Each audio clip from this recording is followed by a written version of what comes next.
busy that only 1 in 5 patients arriving at A&E are being seen within their target 4 hours. Some patients have had to be put on trolleys in the corridors. Dr Steve Smith is a consultant there. We will still treat people if they arrive in hospital. There were times where we announced to our waiting room that if people could go somewhere else, would they please consider it, because their wait would be a long time. But very few people take us up on that, and they were prepared to sit and wait, in fact. The former Foreign Secretary, David Miliband, has hinted at a possible return to British politics. In an interview with the Financial Times, he also passionately says he wants his brother to win the next election. He says Ed Miliband has the clarity, the vision and determination to make a good Prime Minister. People campaigning to save 8 libraries in Walsall will be at a special public meeting in the town today. The council says it needs to save £86 million over the next 4 years, and the libraries could go. Today's meeting takes place at Walsall Central Library this morning. Mick Stringer is one of those trying to save the one in Feasey, his local library. Go down, see the library, get a feel for it. If the community's using it, keep it open. If the community's not using it, then I'm afraid if it's a not used service, obviously we've got to make cutbacks. But Feasey Library is a used service. It's Derby Day in the Premier League as West Bromwich Albion host Aston Villa at the Hawthorns. The Baggies are just a point outside the relegation zone, with Villa 5 points better off.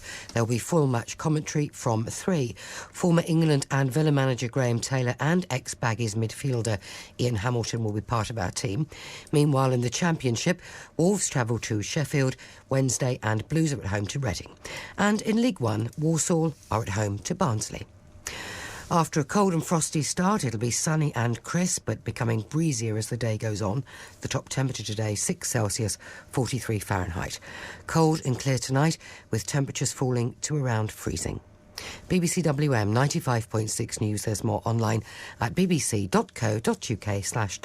The Voice. The Voice. The Voice. The Voice of Birmingham and the Black Country. You should take in other religions and treat them as you would want to be treated yourself. We are even more intelligent. They treated me with the utmost respect. Iain Lee, Saturdays 9 till 12. BBC WM 95.6. Morning, this is Iain Lee, BBC WM 95.6. Thank you, Molly, for an excellent show. Now, shall I just run through the list of things that we've got? Coming up in the show, there may be some, or indeed literally none of this. Parcels, veils in courts, flights, torture, Angelina Jolie, bras for 2-year-olds, Jerry Hall miming, grotty grottos, 18 babies, fingers, porn laws, stupid men deaths and deliveries. Some of that, all of it, none of it, I don't know. It's kind of up to you this morning. We'll put this stuff out and you kind of go with it or don't. The first thing that's kind of struck me, hey, you know torture? We love it, apparently. We love it.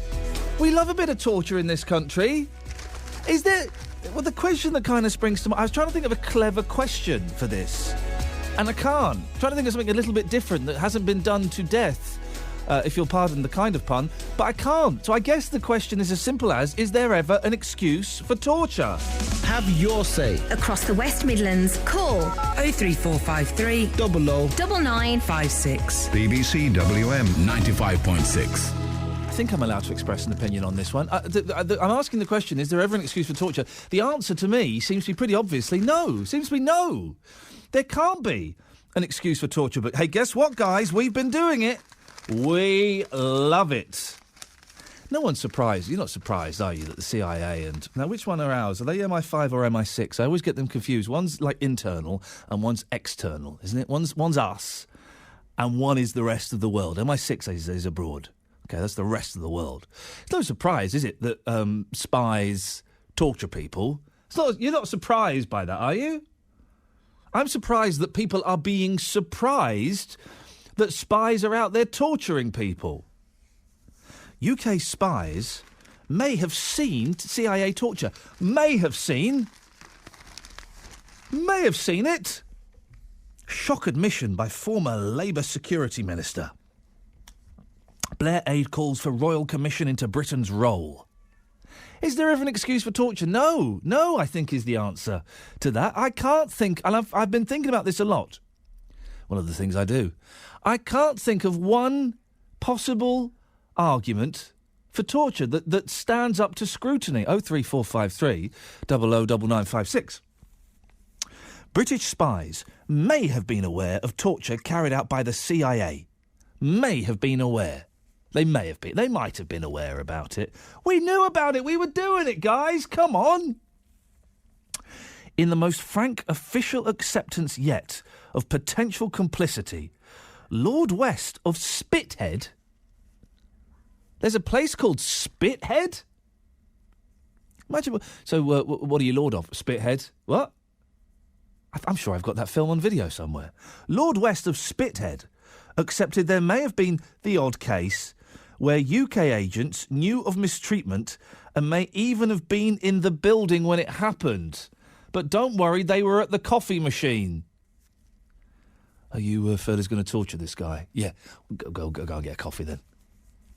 His comments heaped pressure on David Cameron to order a full judicial inquiry into Britain's awareness of the barbaric interrogation techniques practised by American agents and exposed by this week's incendiary US Senate report. 03453 009956. I've been scratching my head, suspecting we were going to talk about this today and trying to come up with a clever question. I can't come up with a clever question. So it's dead simple and pretty obvious and pretty straightforward. Is there ever an excuse for torture? And the answer you have to come to is no. Don't you? Can you tell me one decent excuse for torturing somebody? A little bit of waterboarding. They do that thing, don't they, where they put masks on their head. They kind of, cover their eyes so they can't see. Then they go up in a helicopter and it flies around for a bit. And then they push someone out of the helicopter. We're going to kill you. They're pushing out the helicopter. Oh, but the helicopter's only like 6 feet above the ground. Ho, ho, ho, ho, ho, ho, ho. Ho, ho. Great bands. Classic helicopter bands, guys. Lord West, who was security minister between 2007 and 2010, told the BBC, looking back historically, if you're an agent embedded in some foreign country and this was going on, it was quite difficult for them to extricate themselves even though they weren't implementing that torture. So, I'm sure there may be the odd case where an agent was aware what the Americans were doing, but that has now been sealed off because they are very clear now what the position is. Oh, so there was some kind of opaqueness. It was not opacity? Opaqueness. That'll do. Before, as to what the rules were. OK, so we've got the rules are clear now. We don't torture people. Campaigner said his comments proved the need for a full judicial inquiry to get the truth about Britain's involvement in torture. John McTernan, a former senior advisor to Tony Blair, said, if the US can come clean, why can't we? If this is not done, then a suspicion hangs over our security services. We have a right to know. So, there's a couple of questions. First of all, are you surprised that torture has gone on within the intelligence services, the not-so-intelligent services? 03453 009956. And is there ever an excuse for torture? I can't think of one. 03453 009956 is the telephone number. I can tell by the lack of lighting on the switchboards that this seasonal topic has got you very, very excited. Terry's on the line. Morning, Terry. Good morning. Good morning. You may think this is a rather tenuous link to torture. OK. Well, as you're the only call we've got, Terry, I'll go with it. I'll run with it. Well, did you see that brilliant drama in the week? The lost honour of Christopher Jeffries? No, I didn't, but I read a lot about it in 140 characters or less on a very popular social networking site. Yeah, because he was wrongly accused of murdering one of his tenants, and he was hounded by the police and the media, and of course he was found not guilty, and he decided to sue the police. Oh, blimey. So, is that torture in a matter of... Well... The press hounded him. Oh, I know exactly who he was. He was the fella who was accused of murdering his female tenant over Christmas one year, wasn't it? Yes. And we all thought it was him because he looked a little bit odd and he liked poetry. Yes. That was it. He liked poetry. Yes, very academic. Yeah, and he didn't, he looked a little bit different. So we all thought, single man, looks a bit different, likes poetry. Definitely a murderer. Yeah. And the front pages of all the newspapers pretty much said... look, here we go. I've got some of the front pages. The strange Mr. Jeffries. Yes. Was Joe's body hidden next to her flat? Joe's suspect is Peeping Tom. Yeah, well, yes, and he strongly reminded... Could this man be the key to Joanna's murder? Yeah. Joanna Yates, that was it, wasn't it? That's the one. And it reminded me very much so of the Derek Bentley case. Let him have it. Yeah. Let him have it. Yeah. Yeah, no, I remember that guy, and that was a real low point, amongst many low points, in the British press, that they kind of outed this guy as a murderer when, hang on a second, he was completely innocent. Yeah. It was a Dutch fella or something, wasn't it? That's right, yes. I think in the end. His mate was a right, weirdo, and he got away with it, didn't he? I don't know. I can't remember. I don't remember the ins and outs. What do you think about torture, Terry? Is it ever acceptable? The proper CIA putting a sack over your head, strapping you down, getting some electricals and putting them on your testicles? Well, I think they're sinking to the level of the so-called terrorists. I don't think it's justified. I mean, it goes back to the Chinese torture, the water dropping. I don't think under any circumstances it's justified. You know that, not to make light of it, although a little, the Chinese water torture, that's just like a drip, yeah? Yes. I could withstand that. That is and the Chinese, as we know, not the highest, human rights is not their highest priority. Oh, no, but it's just non-existent. Having a drop of water, what's that going to do to you? Well, it's annoying, it's irritating, it's Chinese water irritation. Yeah, but they've got so many other things to torture people with. They invented spaghetti. They could strangle them with spaghetti. Hey, the Chinese invented everything, didn't they? Yeah, spaghetti, fireworks, spaghetti, writing, paper, chess. Yeah. Yeah, they invented spaghetti. Yeah. No, it's not the Italians, producer Joe. It's the old Chinese. Yeah. Chess, lychees. Yeah. What else did they invented Chinese, the language? Yes. Kung Fu. Do they write backwards, or is that... I don't know. No, it's not there. Arabs write backwards. Yeah. The Chinese write from top to bottom. That's it, yes. I think. Yeah. Well, we can certainly run that, but I'll be honest, I suspect that you're the only person listening, Terry, as the phone's literally... I don't know, are they broken, or is everyone out Christmas shopping? I shouldn't think so. It's too early for Christmas shopping. Shut up, man. What are you talking about? Shout down your mic and wake a few people up. Shall I go out and press gank a few callers? Would you mind, Terry? Could you give us a big shout now? Come on! Get off your backsides and talk to this guy. He tells it like it is. Come on. You lost steam kind of after about 3 words. Yeah. That was a little bit... Over the top. No, lacklustre, I was going to say, Terry. Well, I can't swear, can I? No, you certainly can't. No. Hey, did you see the brilliant Spike Milligan documentary this week? I have TiVo'd it, and I am going to watch it. It will make you laugh, Terry. It will make you cry. It is flipping brilliant. Oh, the man is a genius. Oh. You'll probably, I don't want to take up your time, but I've got a short story about Spike Milligan. Go on. I've always got time for a Spike story. Well, Terry, was at the Alex doing his one-man show. Terry, I'm going to interrupt. Terry, I'm going to interrupt. Stay there, because I've got to do travel. Can you hold it? Yes, of course. Hold it and don't let it go. You holding? Yes, Good lad.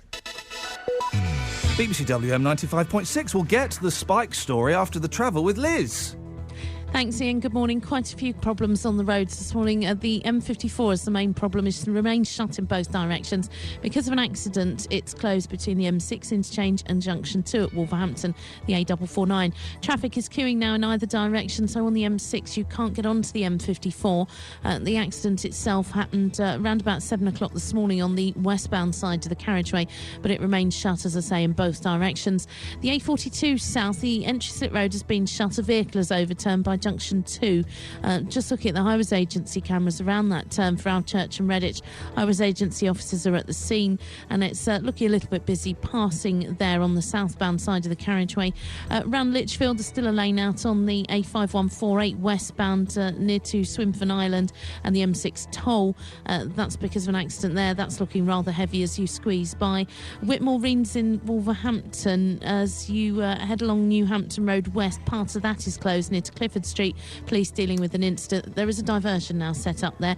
And our Church Lily Green Road is partially blocked because of an accident. Recovery work has now started between Watery Lane and Icknield Street. The A5 around Gailey Island, we're getting reports of an accident at its junction with the A449. The A45 is heavy for some reason around Pickford Green.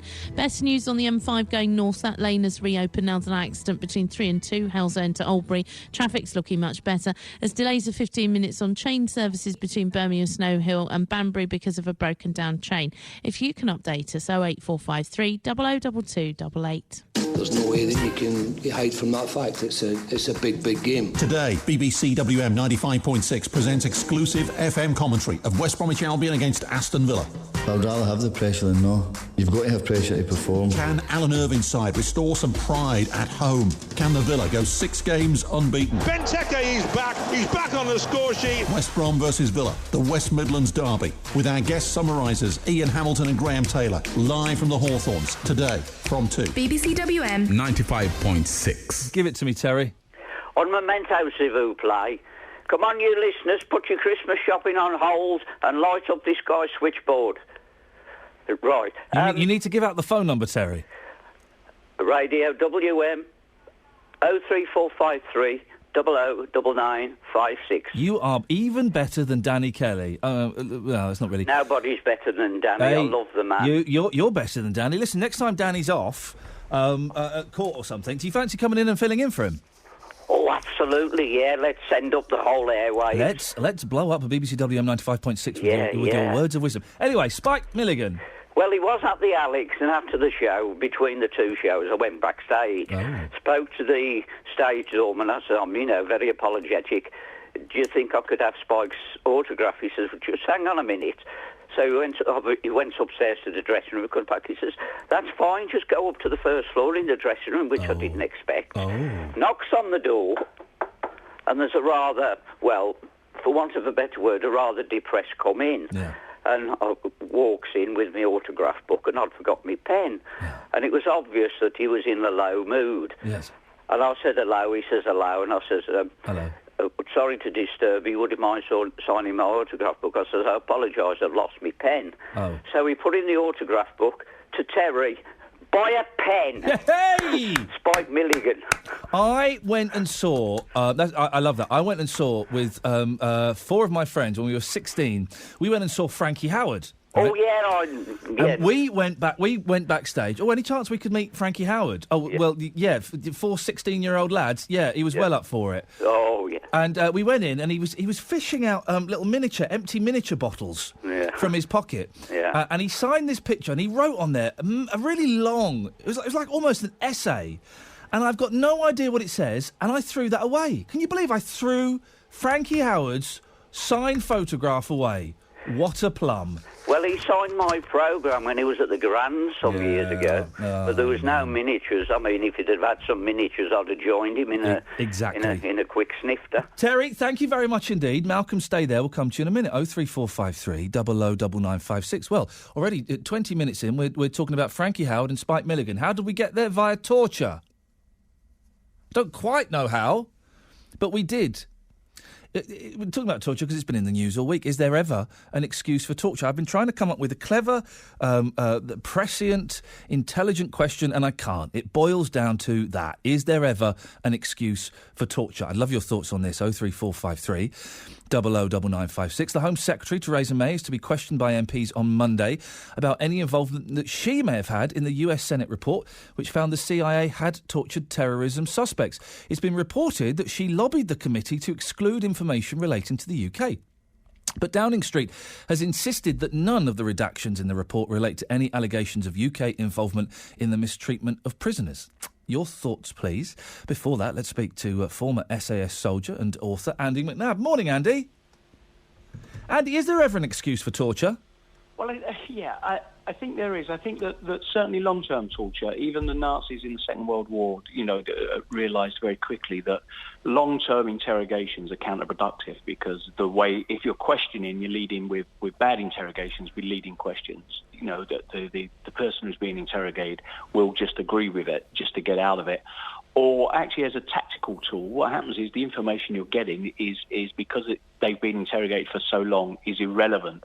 But if you're looking at what we call tactical questioning, where you're questioning for information that you can actually use there and then, and the prime example is the 7/7 bombings in London. If you had one of those members of what we call an ASU, an active service unit, the night before, you can question all you want. If you're not getting any result of when that attack is going to happen, how it's going to happen, and who's going to be doing it. Well, actually, from a personal point of view, I would see that as a moral obligation to interrogate that guy physically to find out what is going on, because it's short-term information that will save lives. And of course, we've got to have laws to make sure that doesn't happen. But I'd willingly sort of, go in front of a jury, because I know I'd walk away, because it's the benefit of literally thousands of people to the benefit of one. But then you have to be 100% sure, don't you, Andy, that chap you've got in front of you has the information that you want? Well, this is the tough call, and this is why the laws are a very blunt instrument, and it has to be that torture is illegal, because, no one is ever going to be 100% sure. But if you're this is the tough call, because you're dealing in a war. So therefore, somebody's got to sit there and make the decision where you've got potentially a terrorist who is going to attack the London tube system and the bus system within the next 6 hours. You're going to let him sit there after he just sits there saying nothing, or you're going to make a decision, say, right, I need that information. And it is a tough call, because it's not a science. But there is this, I think that what people are not involved in that world, in that way, in this enhanced interrogations, whatever you want to call them, you've got to look at it as a tool, and it will always be illegal. But then the people who have actually got to extract that information have got to take that decision whether they're going to do it and stand the risk of going up in court and justifying what they've done. And certainly in that scenario of the 7/7 bombers, 6 hours beforehand, you had one of them, you make that call, and I would make that call, and I would interrogate him to try and get that information. There's no guarantee you'd get it, but you've got to, it's not a science. No, and listen, I'm fully aware of how easy it is for me in my very comfortable studio in Birmingham to go, hey, torture's completely wrong and we should never do it. I will hopefully never be in those situations that you're describing. But you've raised two possible flaws. One might be a completely innocent person, in which case we are being reduced to the level of the terrorists in beating up and physically interrogating someone who's innocent. And two, if you start the torture, what's to stop that person giving you there's going to be a bomb, but they give you a completely wrong direction, send you off in completely the wrong area just to stop the torture? Well, but this is the problem. I think that if you're going through, say for instance, you've got a 7/7 bomber, you've got him there in his cell, you're doing your normal questioning techniques, nothing else is coming out, then a call has to be made. There's no guarantee you're going to get the right. But then you might be torturing an innocent person, and that's you a may big be, but thing, that's isn't the it? call. But that's the problem. Yeah. The reality is that are you just going to sit there then and say, okay, well we're going to let you go now because we can't do anything because legislation dictates we've got to let you go after 9 hours, and then the bombing continues. Yeah. So I think that this is the tough part of it. Fortunately, we live in a in a liberal democracy, and that's a good thing. But unfortunately, there are times where you've got to look at that and say, okay, the people who have got to get that information then have to make that call whether they're going to do it and take the risk of standing up in court. And what I said in the Times this morning was, well, yeah, I would do that. And I'll stand up in court because I think I would walk as a free man once I've justified what I've done. But there's no guarantee that you're going to get the information. But certainly, the techniques of interrogation is that, again, the Nazis found this out, and even the Vichy French during the Second World War, is that if you're doing long-term interrogations, if you're asking leading questions, they're going to answer them in a way. There's ways of getting information out of people where they freely give it up, as opposed to you leading them down the road, which was one of the problems that happened with this, this latest round of American revelations. So it's. We've got to be realistic about this, and the fact is that absolutely right. Unregulated. It's a tool. It is a weapon of war. So therefore, it has to be regulated. It has to be in that way, be made illegal. But the question is, if you have someone sitting there, you know they've got the information that is going to save hundreds of lives. You would break the law. You would break the law and go for it. I would break the law, Yeah. and then I would take my chances. Andy, fascinating talking to you, mate. Thank you very much. Pleasure. Thank you, Andy McNabb, former SAS soldier and author. You've probably possibly read one of his books. 03453 009956. And it is easy, isn't it? My very pampered lifestyle. I believe I could be called what is it? Not a metrosexual. My pampered lifestyle in my comfy luxury studio to go, oh yeah, torture's completely wrong. But then I'm not having to deal with the kind of dodgepots that Mr. McNabb had to deal with, or the military services have to deal with. But the two flaws, and I don't think Andy answered those questions. He certainly didn't answer them in a satisfactory way for me. The two flaws are, you might have an innocent person there. OK, well, that's the risk of war, you might be thinking. But then supposing that's your son, supposing that's your brother or your dad, who was just in the wrong place at the wrong time, who had just taken a phone call from the wrong person at the wrong time, who'd just been to the wrong place of worship at the wrong time. This could be an innocent person. And also, how do you know the information you're getting is accurate? Because, listen, if you start doing all kinds of torturous things to me, I'll tell you anything. Yeah, there's a bomb. Yeah, no, I know there's a bomb. My fella Steve's got a bomb. Yeah, my friend, go and arrest him. He's got it. Buy me an hour, will it? Will it buy me an hour? Yeah, Steve's got a bomb. You'd say anything, wouldn't you? 03453 009956. Malcolm. Hello, Ian. Morning, Malcolm. All right, man. Listen, I didn't think you people wanted to be talking about that sort of thing now, but since you've put that out, see, I found in just to sort of change it around a bit and say, well, what about the torture of the poor working classes and the poor pensioners from this government? That sort of torture. I thought maybe you might get more callers about that. Well, it's not waterboarding, is it? It's the old. I don't know of any old people that David Cameron is connecting electricals to their genitals. No, that's what I mean. I didn't think that many people seem to be wanting to talk about that type of torture. Go on then, you expand it, Malcolm. This mind torture, what they do to us, or to their own people. Go on, give me examples. Well, there's us poor people, the poor working classes that have to go to food banks and things like that. Us poorer pensioners that have to rob Peter to pay Paul before the end of the third, fourth week. We all know, Malcolm, because we've all read the newspapers. We all know that people that go to food banks are doing it for political reasons or because they smoke fags and they've got Sky. Come on, Malcolm, we all know that. I'm just saying. We all know that, don't we? That's a fact, isn't it? Well, they do, but there could be quite a few things in it, really. Not it ain't necessarily all. Can I just say, dear listener, for those before you start complaining, I'm wearing my ironic hat there. Of course, I spoke to a woman in the week who had to go to a food bank for her family, and it was the most heartbreaking story. Story. Yeah. Oh, hang on a second. Well, Ranjit. Hi, mate. You all right? Yeah, we must be desperate. We've let Ranjit on before 9:30. You are desperate, mate. Go on, Ranj. Your waterboarding story, unfortunately, it's boring, and I'm glad another caller has got in before me. Well, Malcolm didn't say it. Malcolm, you weren't saying it was boring, were you, Malcolm? Boring? No, I've heard it all before, being an ex-squaddy as well, you see. So, Ranjit, he wasn't... Just be careful, Ranjit. He wasn't saying it was boring. Well, that's what he meant. Well, no. Yeah, that's it. You're right, Ranjit. You're right, mate. Yeah, there you are. See, listeners are going towards Ranjit's way of thinking.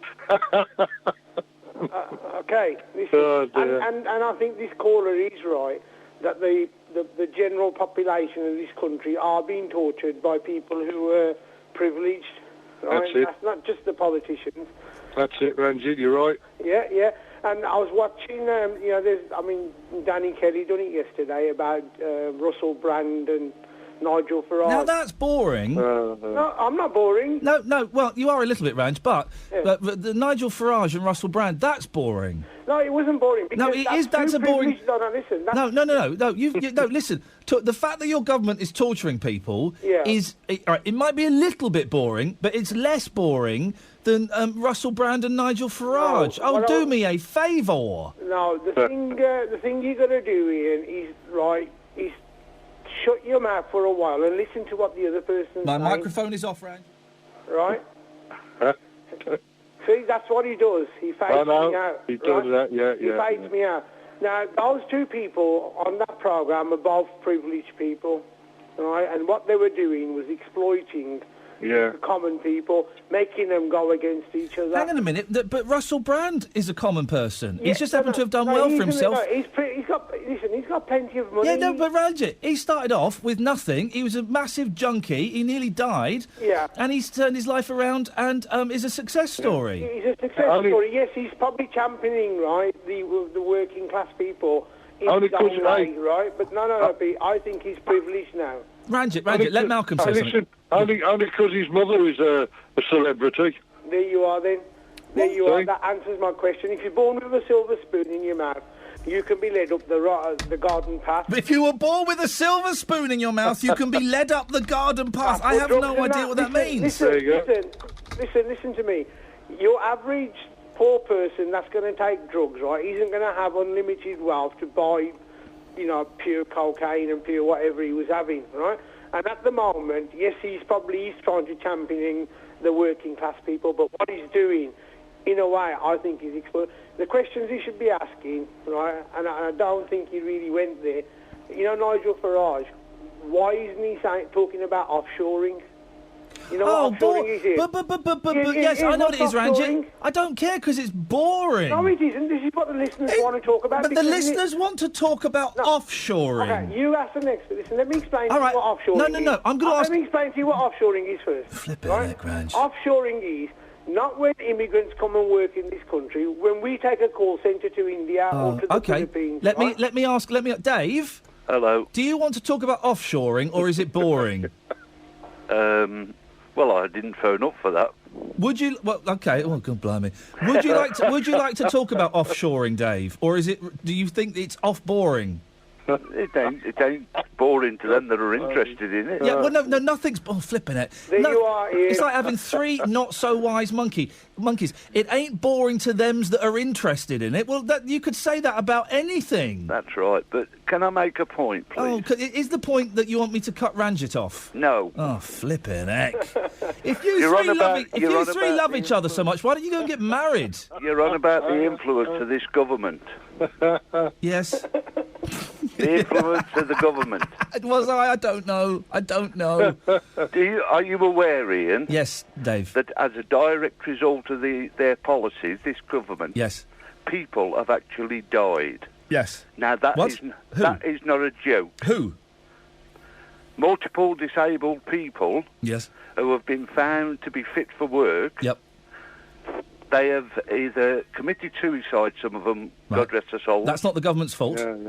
No, it's as a direct... fault is it then? Well, no. It's a direct result of this corrupt government's policies. Ranjit and Dave and Malcolm, just hold your horses, OK? It's like having the three amigos on here, right? No, you got the three wise men. They're coming up later. I've got the three sheep. I've got the sheep that the shepherds were herding now. Listen, the suicide, horrible thing, and I can see the show going off on a real tangent, but the only person responsible for a suicide is the person who's taken their own life. That is the only person responsible. Well, that is absolutely ridiculous. No, it is not, Dave. The only person who has responsibility for the suicide is the person who's taken their own life. Well, it's a known fact that people that commit suicide are not logical and sensible. No, of course not. They're in a terrible state of distress. But who's distress in the first place? So who's causing the distress? This corrupt government. The government, the people that rule us. Ian? Yes, Dave. I'm not laughing at the subject. I'm laughing at you three doddery old characters. A few months ago... Yes. I listened to a debate on the TV. Oh, yeah. Why didn't you watch it? I can't remember the lady's name, but she comes from Birmingham. All right. And she was saying that she's a psychiatrist. Yes. And she has spoken with and tried to support wives, relatives of people who have been disabled. Yes. And she said publicly on the TV, on the camera, that people have gone to her and said, quote, their husbands, their dads, have ended up committing suicide because they refuse to be an extra burden on the family because they are not getting any benefits. Yeah. Now, the thing that's always upset me and also amazed me, I've never heard this debated on. I wish we were talking about offshoring now. Blimey, it's nearly Christmas, Dave. No, listen, Ian, this is not a joke, mate. No, I know it's not a joke.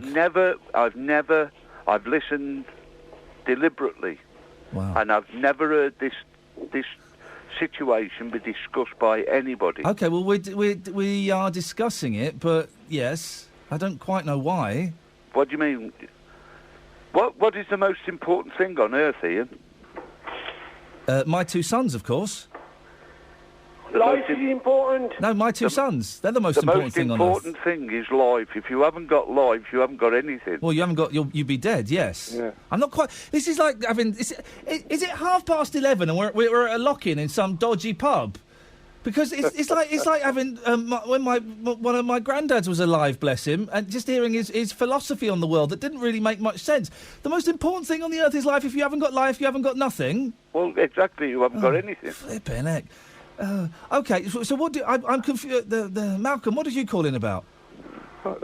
I don't remember now. Yeah, okay. Well, thanks for your calls, guys.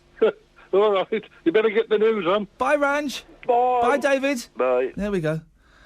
I mean...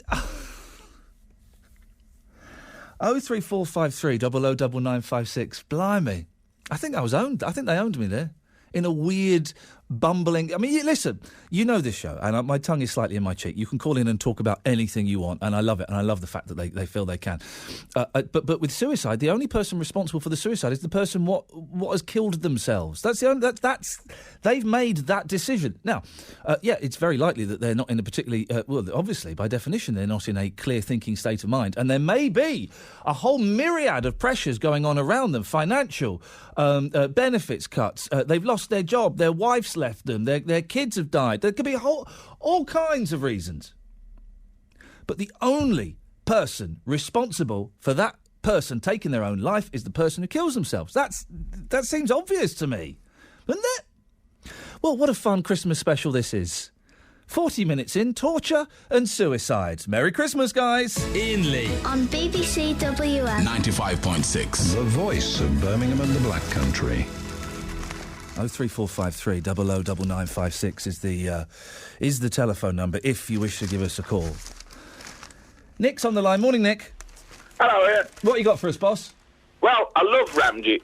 And the other chap, what's the other chap's name? There was Malcolm and there was Dave as well. Malcolm's he's a regular I listen to. Yeah. Ramsey just makes me laugh. I've got to meet him one day. No, Ramsey, if you're listening. Ranjit makes me scared that people like that have A, the vote, and B, access to telephones. I'm kind of thinking, and this is just because I listen to WM a lot. And I notice the same voices and same names popping up from time to time. I'm going to have a meeting. I'm thinking of having a meeting with the boss and suggesting he bans all the regulars. What do you reckon, Nick? Bans all the regulars? Yeah. Because I'm becoming one myself. I found you twice this week. Well, I found Danny the week. And, yeah. I seem to have it on in the car, in the house, in the morning when I wake up. It's just WM all the time, and it's sort of dictating my life a little bit, actually. God, that's scary, Nick. You should maybe try and get a life. Without sucking up to you, I do look forward to listening to you. Yeah. Today and yesterday afternoon. What are you a fan of Daz Hale? Sorry, when. No, you done the afternoon, didn't you, yesterday? Sorry, yeah, are you a fan of Daz Hale? He's okay.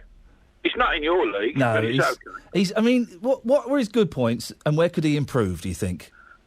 Well, we'll have to talk off air for that one. Go on, tell us on air. Go on, where do you think he's kind of letting himself down a bit? He's not got your wit and brains, to be honest with you. He's got terrible jokes, hasn't he? He's not funny. Yeah, his jokes are rubbish. It's awful. It's embarrassing, isn't it? He doesn't make me laugh. No. You make me laugh. Yeah, well, and you're right, because my humour's intelligent, isn't it? Well, yeah. There's quite a few that that won't get you, but I do. Yeah. Anything else? To be on FM. Anything else that Daz could do to kind of raise his game a little bit? No, he's a bit of a lost cause to me. Yeah. But okay. Can I get back to what I found about? In 1 second, Daz. Morning. Oh, hang on a second. Let's try it. There we go. You're there. Good morning. So what was it? Because I've just got my pen. You're not funny. Okay, fun. You're New joke book. Not very intelligent. Brainless, yeah. And you're I didn't say that. And Nick said, was it a bit of a lost cause, Nick? Yeah, you had a bit of a lost cause. I like the way I like the way you'll deny saying I wasn't intelligent, but it's quite happy to tell me I'm a lost cause. I feel that you're a Baggies fan. That's what grieves me. Yeah, season ticket holder at Wolves, so you couldn't be more wrong. Merry Christmas. Well, black country, you know. This is really tense. Well, Daz, but before because you're about to shoot off, where are you going? I'm going to Blues this morning. So we'll have obviously going to be cold in it. I've got my layers, mate. It's so cold out there. Yeah, so I'm going to be at Blues game. Will be live on DAB. Wolves on DAB in the Black Country, and it's the big game today as well at the Hawthorns. Albion against Villa. So we'll have that live as well on FM. We've got Walsall as well. So I'm going to be going there. I'm going to try and get some new jokes there. Now. I think. Well, I'd agree with the jokes. The rest, I think, he's got it completely wrong. You make Danny Kelly sound half decent. Only half decent. He won't be listening. He was at the party last night. Did you go to the party last night? No, neither No. did I. Neither did I. No. I was too busy sleeping. That was it. Yeah. See you later, Daz. Nice to see you. Thank you. Bye. Merry Christmas. Nick, you're not saying goodbye? Yeah, see ya. Oh, blimey. Well, that was awkward, wasn't it, Nick? What have you got for us? Right, well. Yes? Ramjet, yeah, I do love him. Roger Ramjet? Yeah, I love him, but he's... The point is, he did bring up that Russell Brand, and I didn't see it, but I was out with my friend this on business, and he mentioned it, and then obviously it came on the radio. Yeah. And with Jeremy Vine, he put that on. He won't let me listen to WM, so I had to listen to Jeremy Vine. Oh, dear, I'm so sorry about that. No, I'm not really. That politics does drive me nuts. But the thing is, you have got where this country's overpopulated. What? It's nothing to do with race or where you're from. It's the fact there's too many people and we're a small island, and nobody gets that. Why do you say there's too many people? There's too many people on the planet for a start. When you got 7 billion, this planet can't sustain all that. And it's not that. We're a small island. Yeah, but there's loads of room. The population in Australia, you could put Europe into Australia. Yeah, Australia's massive, but we got loads of room still. Yeah, but do you want to finish off everything that we've got that's green? We've got loads of room, Nick. Loads of room. Nah, they want to build everywhere. And the thing is, well... If you look, go on... 80% green, this country. Yeah, exactly. Do you want to finish everything off that's green? Well, hang on, it's 80% green. We could afford another 4% and we wouldn't even notice, and that would be massive. Do we want to concrete everything? No, just 4%. Yeah.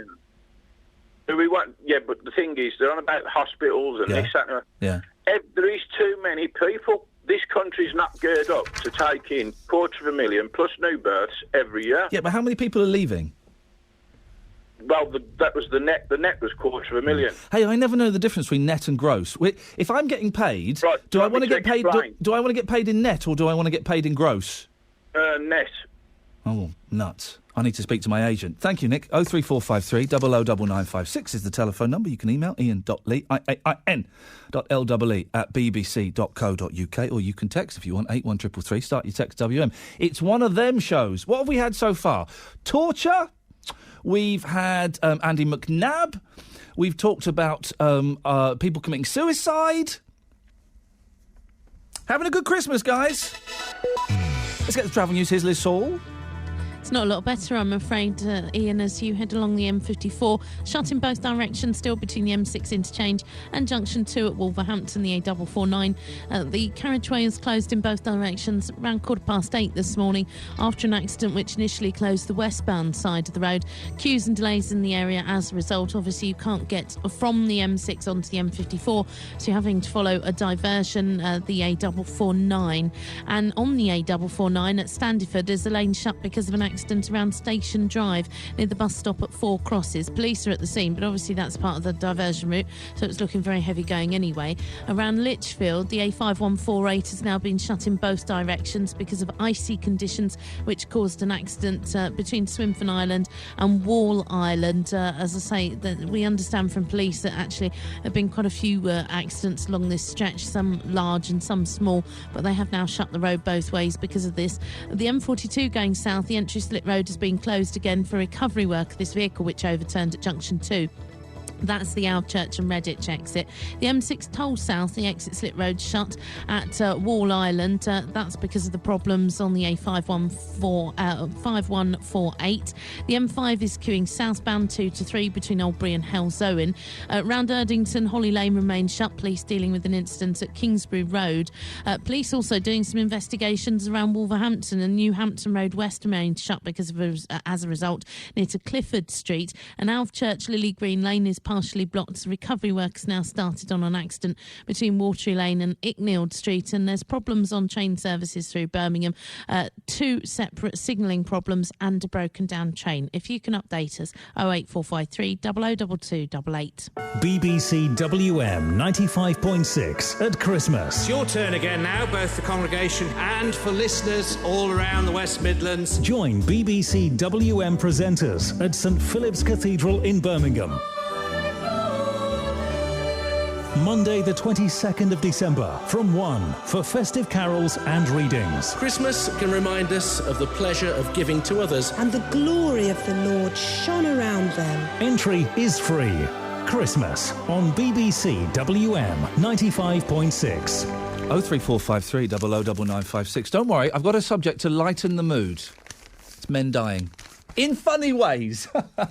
Men dying in funny ways. Martin's in Birmingham city centre. Good morning, Martin. Hello, thanks for speaking to me. You're welcome. I'm speaking today about torture. OK, I look forward to hearing. I should say that I'm the secretary of Bourneville Amnesty International Group. Ah, OK, yes, thank you for putting your cards on the table. And so my feeling is there's absolutely no excuse for torture in any way at all. It's a red line in the sand. And should never be tolerated. It should be wherever it occurs. I don't know if you heard Andy McNabb, the former SAS soldier, and no, I'm sorry, I've only just come online. Right. Well, he was saying, he put forward the scenario, right? You go back to the 7-7 bombers. The night before, so I guess on the 6th of the 7th, you've got one of the bombers in a police cell, and you know that he knows what's going to happen.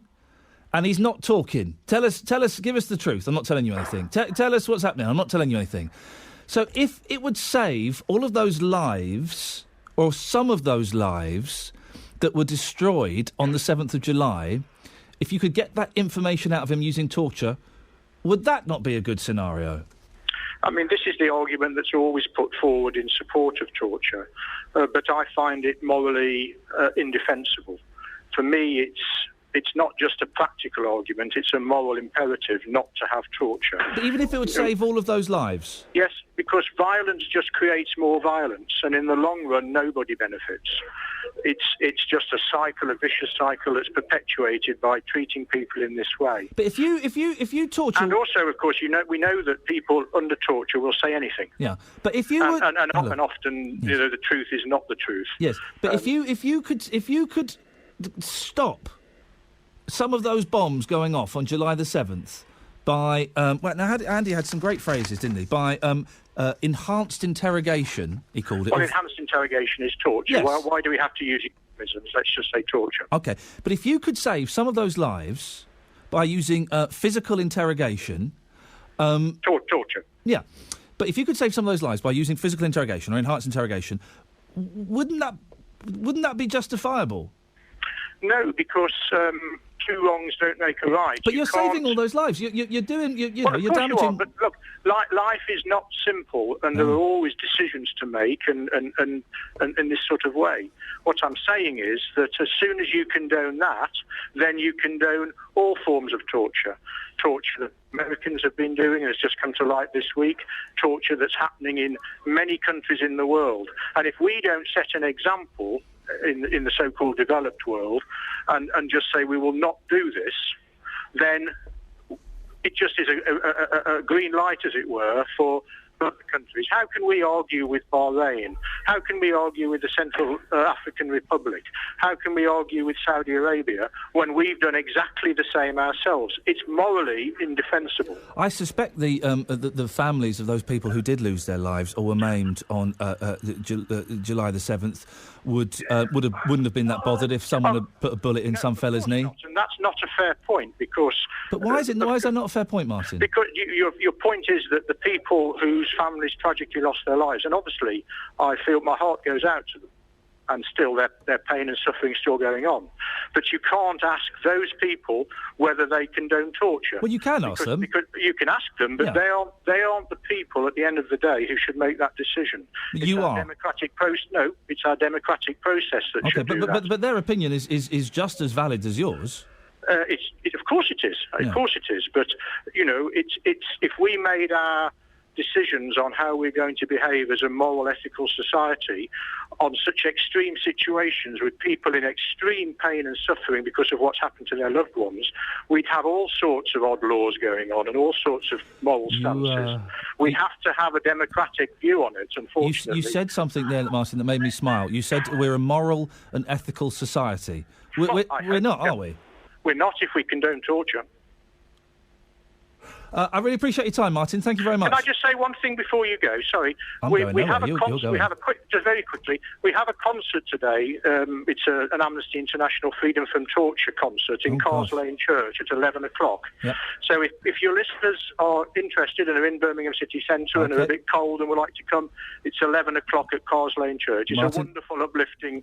Thank you very much indeed, Martin. There we go, trying to steal a little bit of my audience, which, let's be honest, today isn't that big. I can't afford to lose any of them. I'm not sure how I feel about that. Was that odd? A fella coming on, be really anti-torture, and then get a plug-in? For his anti-torture... I mean, fair play, he declared early on his interests, but... I think I feel a little... Am I right to feel a little uncomfortable that the discussion of torture was used to promote a concert? I don't know. I feel a little bit... But, you normally, when you got someone on, they say, oh, by the way, can I just say we're having a jumble sale this afternoon? Oh, can I just say my book is available on Amazon? And can I just say, on the back of this torture conversation, there is a concert today if anyone wants to pop down.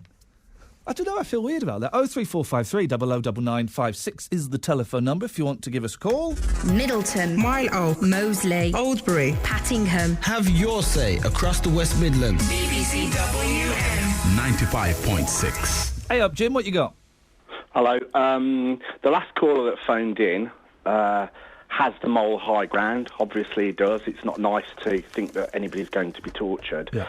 But I would just worry that if our government, put out there a message to anybody around the world that we do not use torture in any way, shape or form, that it would make us a target or residents of our country or people abroad from our country. Well, make us a bigger target. We're a target anyway, Jim. Yeah, but it would make us a greater target. If you know you're going to deal with an American citizen and possibly get tortured for information, or you can get a British target and you know you're not going to be tortured, you're going to be probably locked in a cell and fed 3 meals a day. Which one are you going to go for as an attacker?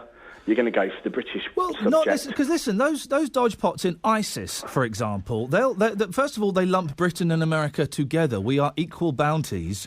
We have equal bounties on our heads. Yes, I agree with that. But when you start differentiating yourself and you differentiate yourself in a positive way to a potential terrorist or somebody who is going to attack a citizen, it's obvious they are going to go for the weaker target. And the weaker target is the one who are going to treat you when you get caught in a better way. Or they seek revenge by picking the groups that have been torturing their Muslim brothers and sisters. I'm assuming, of course, that we are talking about Muslims specifically because we mentioned 7/7. But that they are torturing their brothers and sisters. So they want to get revenge. No, conversely, you can use that argument, but I think the stronger... If I was a potential attacker and you said that they lump us with the Americans anyway. I'm going to go for the section of that lumped together target.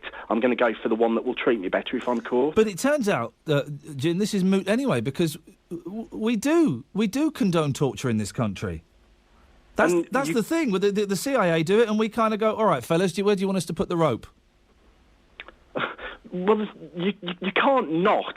If you know somebody has got some intelligence that could potentially save, take the case of the 9/11, potentially save thousands of innocent lives, you have got to use whatever means possible. But how do I'm not saying you go straight in. Supposing there's a chance, and there is always a chance, you've got the wrong person. Of course there is. Okay, and that's okay. That's okay to torture innocent people. Well, it's all right to blow off thousands of innocent people. The two don't go together. The two don't go together because you've got... Of course they go together. No, they're part of the same equation. No, they're not. Of course they go together. So, Yeah, they Jim, are. Jim. You can't separate somebody who's trying to get the intelligence to prevent something from the act itself. So you're saying... They're part of the same equation. So you're saying it is okay to torture an innocent person? Of course it's not okay to... But you've just said that that's justifiable. Of course it's justifiable. To torture an innocent... To the end. To torture but there would be no end in torturing an innocent person. I really don't believe the conspiracy theorists out there that the government are complicit in torturing innocent people. Well, but Jim, we've arrested innocent people. We've sent innocent people to prison. So we do get it wrong. So you've got the fella in that seat. You don't know if he's involved or not. You think he might be, but you don't know. You torture him, and it turns out he's innocent. That's okay, is it? Look, it's not an ideal world, is it? Of course. Supposing that person's your dad or your son. My father would. He'd be all right not for being be mistaken tortured. as a terrorist, would he? I don't know. Why not? Because why would my father, an 80-year-old guy who's just living a normal life, be involved in terrorism? Well, why would... Yeah, he's not okay. a sympathiser. There'll be no... You would expect them to have some sort of intelligence on that individual before they start. You would expect them to look a certain way. Is that what you're saying? No. Then you say your 80-year-old dad... all right, not your dad, it's your cousin, it's your brother, it's your son. Well, there'd be a reason. Surely there'd be some intelligence well, no, not if to it's start with. Okay, who is that... You're not going to randomly pick somebody off the street and say, bang, we're going to torture you because you may know something about this. You're right. Of course they're not. You're right. The authorities would never pick somebody randomly off the street, chase them through London, chase them into the London Underground, and then put 8 bullets in their head, would they? Oh, hang on. They did that. John de Menezes. Yeah, they did. So they've done it. They killed an innocent lad. Of course, that's absolutely horrendous. So it just totally contradicts what you've just said. They have... No, because they acted outside intelligence there, didn't they? But they fell asleep in the car outside his flat or something like that, and they saw him leave. Jim, that proves that they got it wrong. John Charles de Menezes was someone's son, was someone's brother. The scenario I'm presenting to you is not as fantastical as you're trying to make it sound. It could be your dad, it could be your brother, it could be your son, and that cannot be acceptable. It's not acceptable in an ideal world, but we don't live in an ideal world. So it's okay to shoot John Charles de Menezes? Sorry? It's all right to shoot lads like John Charles de Menezes? Have I said that? I didn't say that at all. But you're saying it's okay. You're saying that there will be innocent casualties. I'm saying there could be innocent casualties, and that's okay. In the way that if they don't act in a way that's going to get the best results out of somebody that does know the information, then, well, it's okay for 3,000 people to be blown up because you can't be bothered to... The thing is, they're not connected, though. John Charles de Menezes was not connected. Why are you bringing John Charles de Menezes because in? He wasn't tortured. He was shot in the head. He wasn't held with intelligence and tortured. He was chased through London. He was pinned down on the floor and he had 8 bullets. He wasn't held with intelligence on him and tortured. No, that's a totally different argument. You're right. They just skipped the torture and put the bullets in their head, didn't they? No, Jim, absolutely not. Well, that's exactly, Jim. Absolutely, yes. That's exactly what happened. Thank you, Jim. I was hoping we'd get that conversation about 9 o'clock. Never mind. Thank you, Jim. Got to move on just because of time. But that's the thing, isn't it? They'd never do it to someone innocent. They'd always act on intelligence. Well, yeah, do you know what? They sometimes get it wrong. 03453 009956. We can talk about that. What else have we got? Oh, we'll talk about fingers. And are you going to a pantomime this year? I'm desperately trying to think how to lighten things up after that convo. 120 quid for 4 Panto tickets. You're having a laugh. Basil Brush.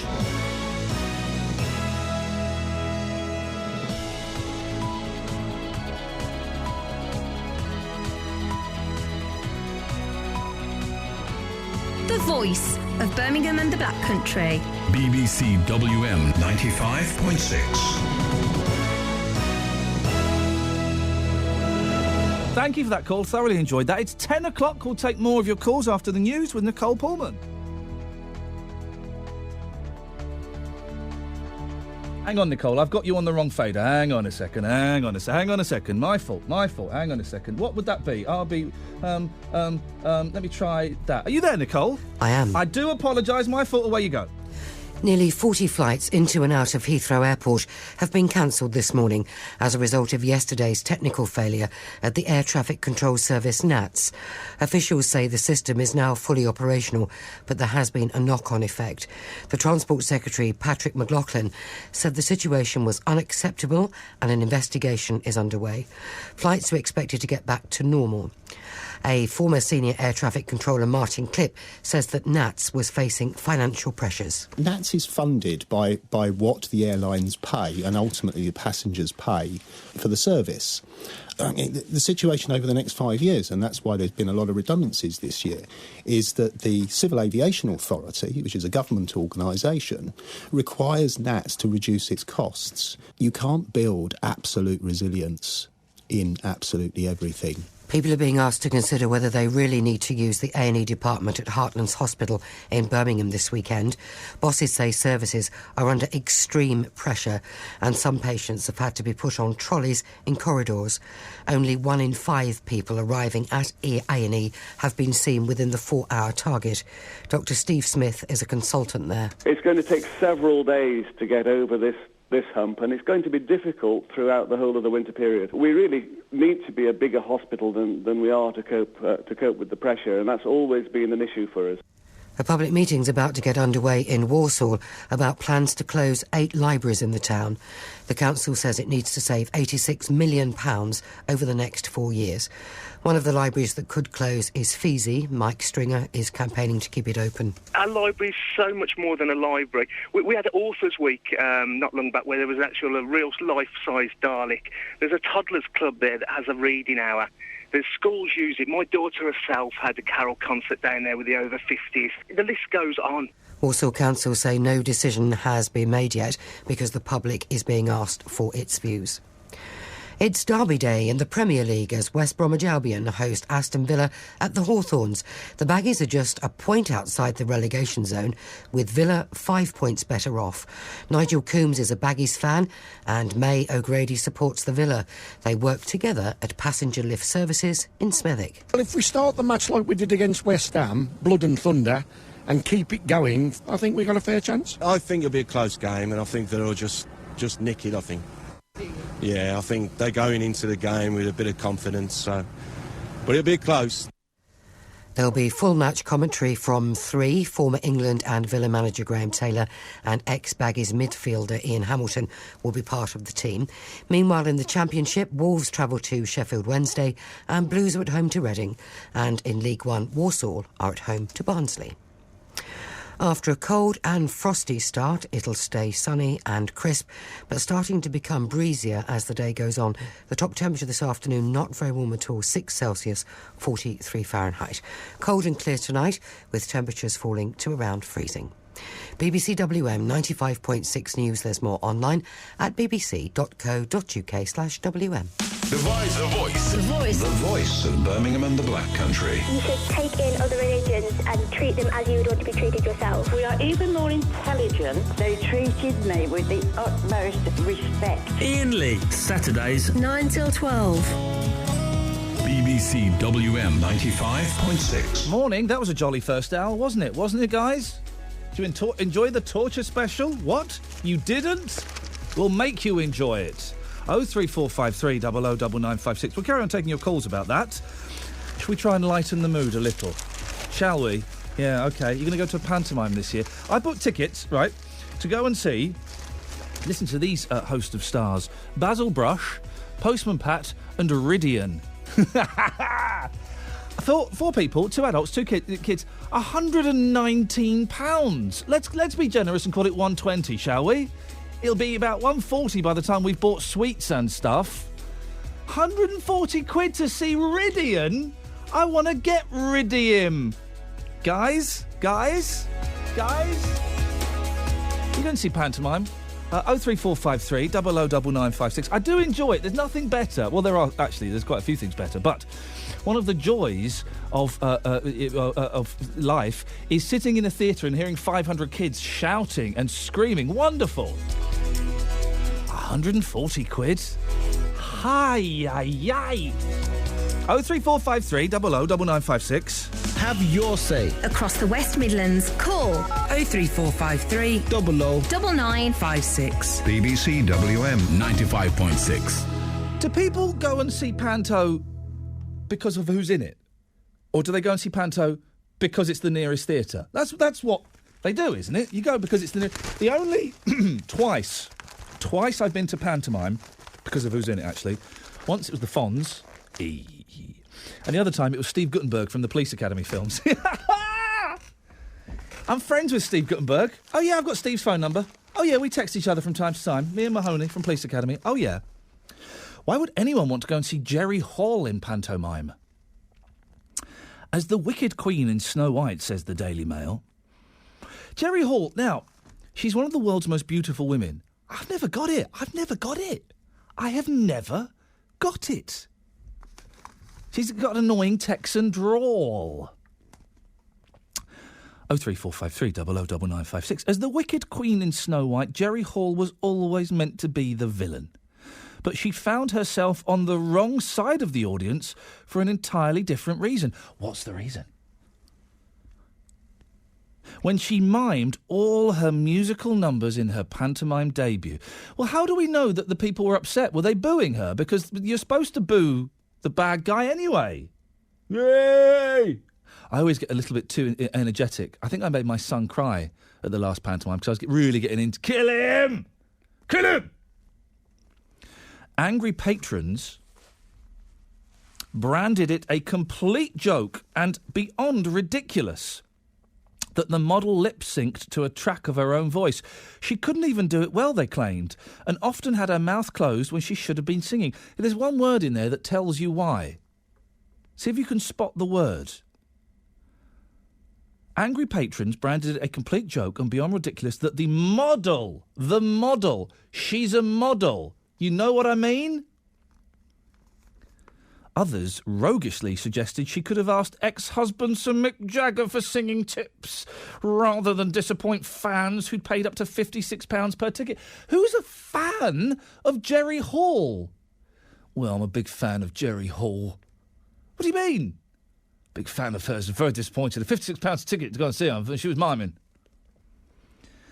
Some said her fee for the evening show should be withheld. Well, that ain't going to happen. You know that some stars... do you know how... I worked with a woman. Right. I worked with a woman who was... and she did, I think, 11 days' worth of pantomime, including matinee. So it's about 18 shows. Have a guess. £30,000. Gary, can you believe that? £30,000. No wonder she's a loose woman. Oh, have I given it away? £30,000 for 11 days' work. Sweet Lord. You guys can't do this. I'm going to the spontaneous thing, and you can't. My New Year's resolution is to train you guys to be able to do this. That's the plan. I'm going to break you, Gary. I'm going to break you and ride you roughshod like a wild stallion. See? Don't need to talk like that. It's getting you all hot under the collar? No. Oh. Far from it. Oh. Cooling things down. Go on, then. Well, you're on about using torture techniques. Torture techniques, or as Andy McNabb described it, physical interrogation. Well, if you've got a suspected terrorist, and like you say, it's on the 6th of July. Yes. That person is prepared to die regardless of what you say to him or what you do to him. you know, if you talk to him or put a gun to his head, it doesn't matter that they're on a mission to do what they want to do. Yeah. So you're saying the torture would have no effect? No. Because they're prepared to die, aren't they? They're prepared to die, but are they prepared to writhe around in agony for 8 hours? Because that's the difference, isn't it? Dying's that's it, I'm dead. But to have electricals connected to your testicles and all other manner of horrible things done to you for an extended period of time, well, that would be like torture, wouldn't it? Well, it is, isn't it? Because they're going to get nowhere by just talking to the person. So are you now saying that torture is acceptable? No, I'm not saying it's acceptable, but right. How are they supposed to get anywhere if they just sit and talk to the person? Hang on, you've completely flipped and flopped on what you were saying. You were initially saying that because they were going to die anyway, they wouldn't care, but now you're saying that the security forces have no other option apart from to torture them. No, the methods might be wrong, but, you know... But supposing... it all boils down to the fact, Gary, supposing you've got an innocent person sat there. Well, they must... it's... Yeah, but if you're saying it's on the 6th of July and they really do suspect that this person is who they think it is... Then... Well, again, I go back to John Charles de Menezes. They really thought that person was who they thought it was, and he wasn't. It was just some fellow who outstayed his visa and didn't have an Oyster card. So they do get it wrong, and I'm not making light of that. That was one of the most, shameful moments in British history that we killed that poor boy. But it goes to show, and I think there is a direct connection because it's the intelligence services being, 100% confident they had the right person. It was just a lad who'd outstayed his visa. Yeah, but that was in an instant, wasn't it? Well, that was in an incident, yeah. No, in an instance. Yes. So. Well, they chased him for quite a long time through London. No, it happened in the tube. Yeah, but they chased him down into the tube. They followed him from his... Anyway, let's not dwell on that too much. Gary, thank you for that, but you need a little bit more thought, I think, there. 03453 009956. But they do get it wrong, and that's the thing why torture can't work. Because supposing it's your dad, it's your brother, it's your son that sat there, they've got the wrong person. We had the previous caller saying, well, my dad's 80 years old. He wouldn't be a terrorist. Oh no? There aren't 80-year-old... There are 80-year-old dodgepots out there, guys. Aren't there? 03453 009956. Back to Jerry Hall. I'm a fan of Jerry Hall, but what does she do? What does she do? Well, she mimes in pantomime. Whatever her issues with the sound, now we get to the important part of the story. How did she look? Did she look hot? Whatever, I think everyone's leaving to get ready for that Amnesty concert. Whatever her issues with sound, the 58-year-old at least looked the part. In a glitzy, thigh-split gold gown for Snow White and the Seven Dwarfs. Is it dwarfs or dwarves? Should be dwarves. It says dwarfs here. Snow White and the Seven Dwarfs. At Richmond Theatre in southwest London. But despite having performed at this year's Glastonbury Festival, Miss Hall did not seem to trust her voice. The production team confirmed a backing track was used, saying it was too hard for Miss Hall to dance and remember her lines without it, and that it was common practice. I think when I saw Basil Brush last year, he was miming. I can't be sure, but his mouth wasn't moving at the same time as the words were coming out. Hey, here's the thing. Why are boxes in theatres so expensive? Because they are awful seats. They are awful, and it's kind of nice. The worst thing is when you think you've got a box to yourself and you get in there and there is somebody else sat there and you've got to share and they've got the best seats. That's awful. But we had a box last year. Again, see Basil Brush. I cannot believe Basil Brush was rubbish in the 70s. He's even more rubbish in the 21st century. It's not even his voice. But we had a box, and it's just an awful view. Plays are meant to be seen. They are designed to be seen face on. You're supposed to look at them from the front. That's how they're supposed to work. So we were sat above the stage, looking down. Thank God my kids at the time were only just under 2 and just under 4, because, you could see into the box that Basil Brush was living in. And I'm sure I saw a hand going up Basil's bum. Let's get the travel news now. Here's Liz. Thanks, Ian. There's quite a few problems to contend with on the roads this morning. The M54 westbound remains shut because of an accident. It's now shut between the M6 and Junction 1 at Wolverhampton and Cannock, the A460. So you've still got queues and delays. Eastbound has reopened, but that's looking congested as you head towards the M6. Westbound, they are hoping to reopen shortly. The gritters are going to the scene now. In Standiford, which is part of the diversion route, or has been this morning for the M54, is heavy going on the A449 southbound at Station Drive. A lane closed because of an accident near the bus stop at Four Crosses. In Lichfield, the A5148 remains shut both ways because of an accident in icy conditions. In fact, there's been several along this stretch, police confirmed, between Swinfen Island and Wall Island, so that's why they've shut the road in both directions. The M42 has now been cleared of that vehicle which overturned around Junction 2. That's the Alvechurch turn. The M6 toll exit Slip Road is shut still at Junction T5 because of the problems on the A5148 around Lichfield. The M5 is looking better as you head south between 2 and 3, and Erdington Holly Lane is still shut at Kingsbury Road because of a police incident. Officers also at the scene of New Hampton Road West in Wolverhampton near to Clifford Street, so that's still shut.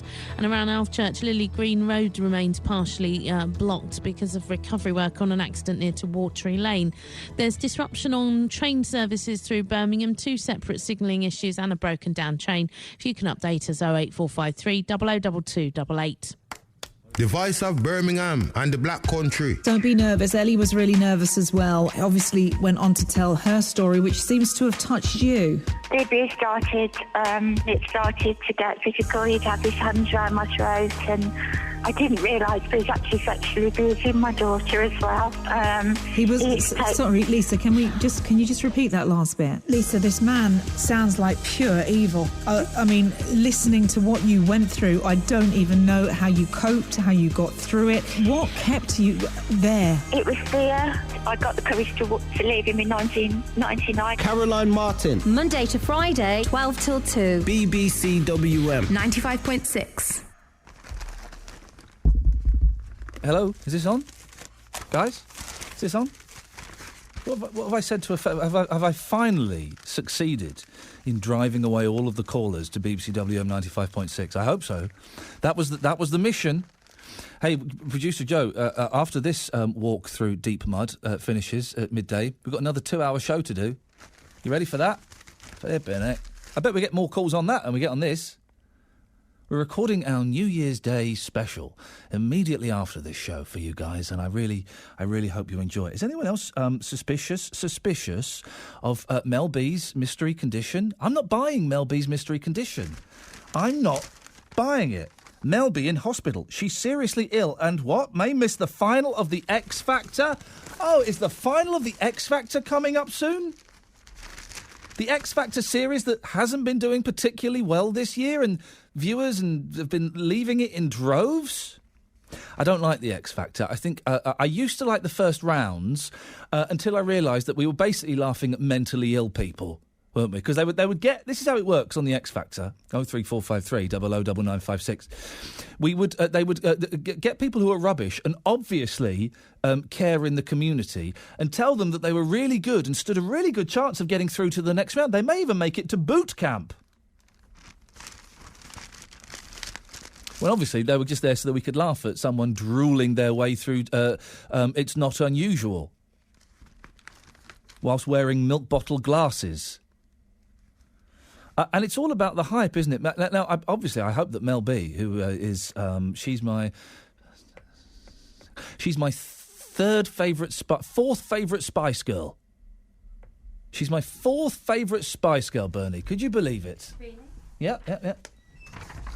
Maybe if we don't get any more calls, I'll tell you my Spice Girls in order of favourite. Number 5, it's Posh. Number 4, it's Mel B. The rest to be continued throughout the show. Don't let me forget to tell you. X Factor judge Mel B looks certain to miss tonight's final. It's tonight? Oh, no!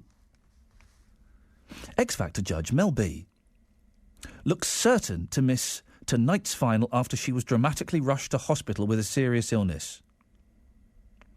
The ex-Spice Girl, 39, and worried hubby, Stephen Belafonte. Oh, I just got his dad's autobiography. Assuming his dad is Harry Belafonte. Are awaiting test results for a mystery condition. Mel B has been in the papers all this week, right, for being a lesbian, and now for having a mystery illness and looking certain to miss tonight's final. There are rumours that it's going to be Talisa replacing her. Ollie Murs. Ollie Murs replacing her.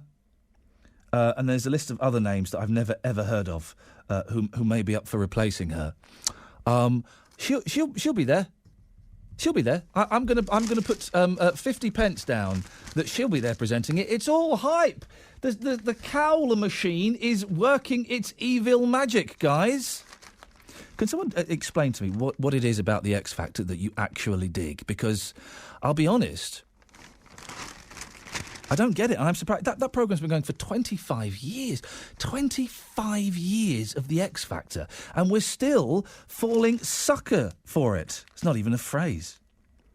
A source close to the star, a.k.a. we made this up, said she is in a bad way. Everyone is very worried. It seems impossible she will make the final. We're all just praying. She comes through this. Mel B's husband, Stephen Belafonte, was last night keeping a bedside vigil for the star as she battled a serious illness in hospital. He's said to be distraught after the X Factor judge, 39, was struck down by a mystery condition on... How is she younger than me all of a sudden? Russell Brand is younger than me by 2 years. How is that possible? Are these phones working? I mean, I am happy to sit here. I'm happy to sit here for the next hour and 40 minutes and just talking about stuff. There's Mohammed. Grab him. Grab him. Grab him. Don't let him go. I know it's only Mohammed in Edgbaston, but do not let him go. I'll talk to him. I will talk to him. Grab him. Put him on. Forget what I normally say about Mohammed from Edgbaston and let him come on today. She spent the night and all of yesterday getting round-the-clock attention from medics. She was in hospital. And last night, the mum of 3 was nervously awaiting test results, with sources saying it was almost impossible she would join the panel for tonight's final. I guarantee that she will, at some point, be on the X Factor show tonight. I bet she doesn't start it, but I bet she turns up. I bet she turns up in some form or another. We are just praying that she comes through this okay and makes a full recovery. Her illness has plunged the final of the ITV show into chaos. No, it hasn't. With the source adding, she would have to make... With the source adding, get this, Mohammed, she would have to make one of the most dramatic recoveries in history to make it. I've got a feeling she's going to make one of the most dramatic recoveries in history. You a fan of the X Factor, Mohammed? I just phoned up to say, has it been going 20... Where have I been for 25 years? I've never seen it. Do you know what? I'm wrong. It's 24. Next year is the 25th anniversary of the X Factor. I must have been drunk for 25 years. I've never seen it. What are you doing to celebrate? To celebrate what? The X Factor? What? Listen, I'm not one of those people that likes to hark back to the good old days, but weren't the good old days good? Let's hark back to it. Saturday night for me, right? You got a bit of Doctor Who, a bit of Juliet Bravo, and a bit of The Generation Game. Boom! And then an American film with guns. Boom! That's it. That's what Saturday night should be. Not X Factor and blooming Strictly and Doctor Who. Oh no, Doctor Who. Yes, that's good. Juliet Bravo's not so bad. What was the other one? The Generation Game. Oh no, can't stand it. No, with Brucey or Larry Grayson, not Jim Davidson. No, don't like it. No, what's not to like about Bruce Forsyth encouraging an old woman to try and make something out of pink gloop? That's what television should be, isn't it? Juliet Bravo was good. Do you remember when there was a fire and the sergeant got killed? I've never seen the X Factor. I can remember back to Huey Green. And what was his show? Opportunity Knocks. That was the start of it, wasn't it? It was the start. I remember too. I remember, what was the one that, not Marty Pellow, Marty Kane used to do? New Faces. New Faces. And then there was one. That was ITV. Yeah. There was a talent show hosted by Tim Brooke-Taylor.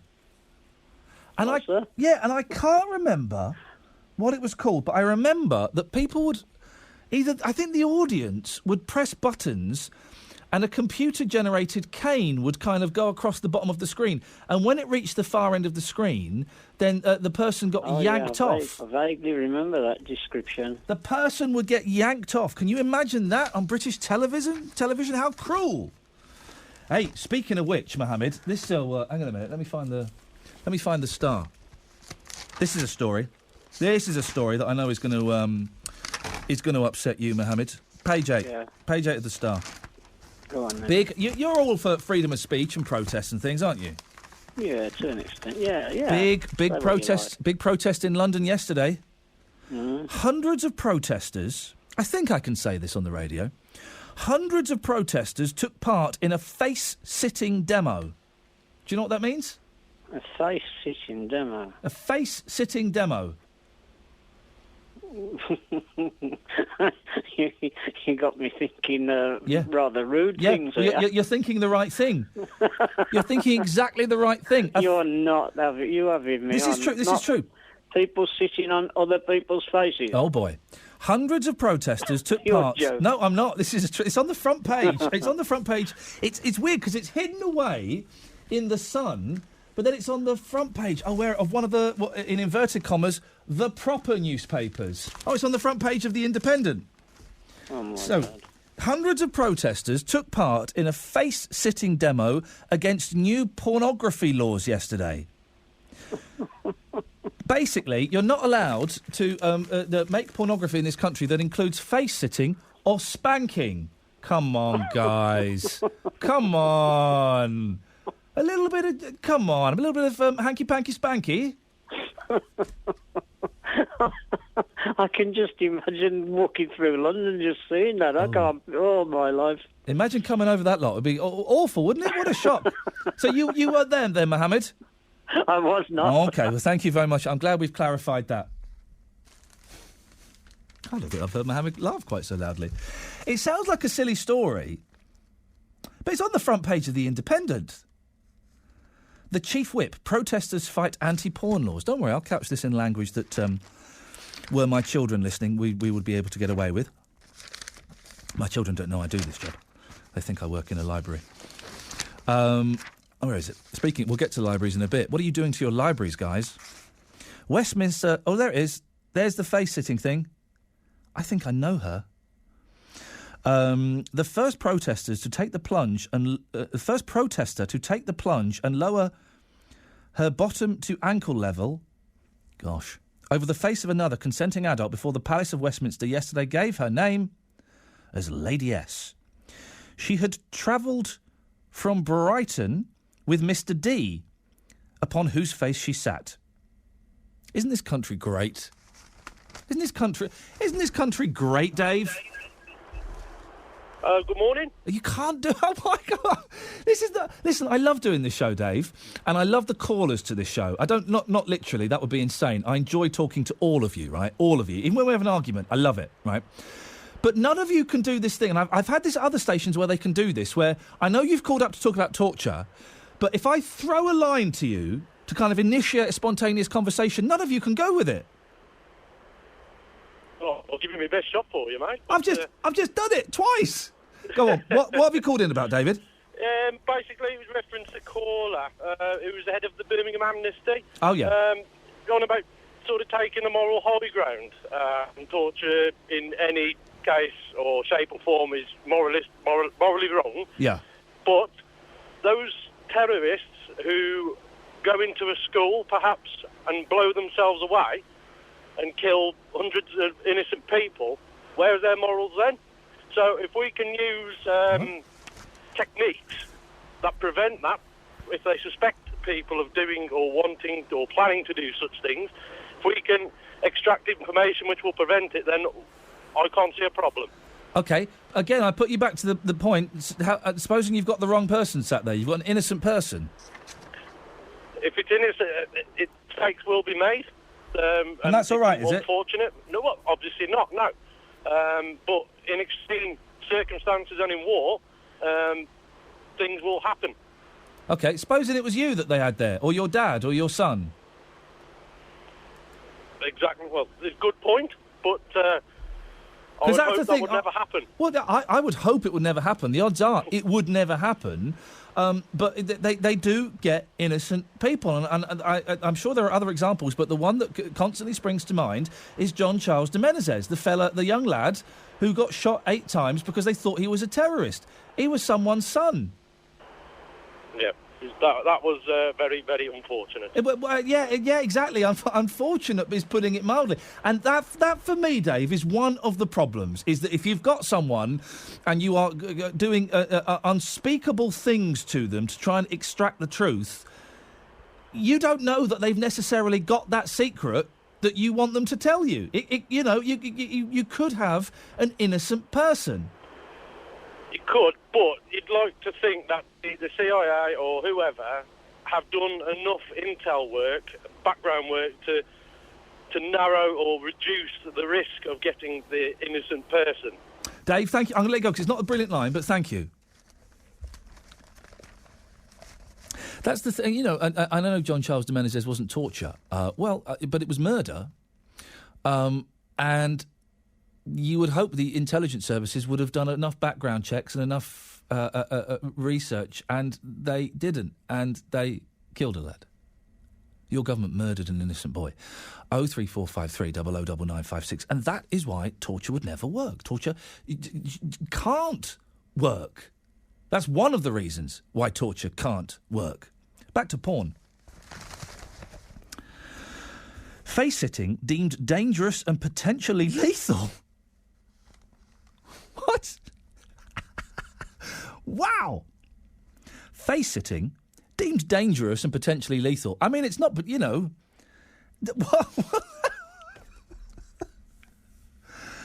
is one of the things being banned.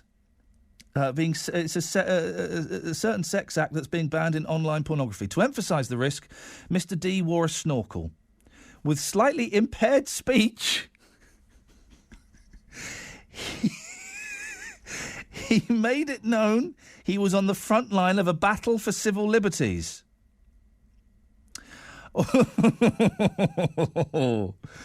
I'm still loving this line, face-sitting deemed dangerous and potentially lethal. Although some of the media, he says, will try and make this an issue about pornography, I actually think it's the symptom of a much deeper problem. A bank of photographers, 3-4 deep, quickly descended to capture the couple's demonstration against the Audio-Visual Media Services Regulations 24.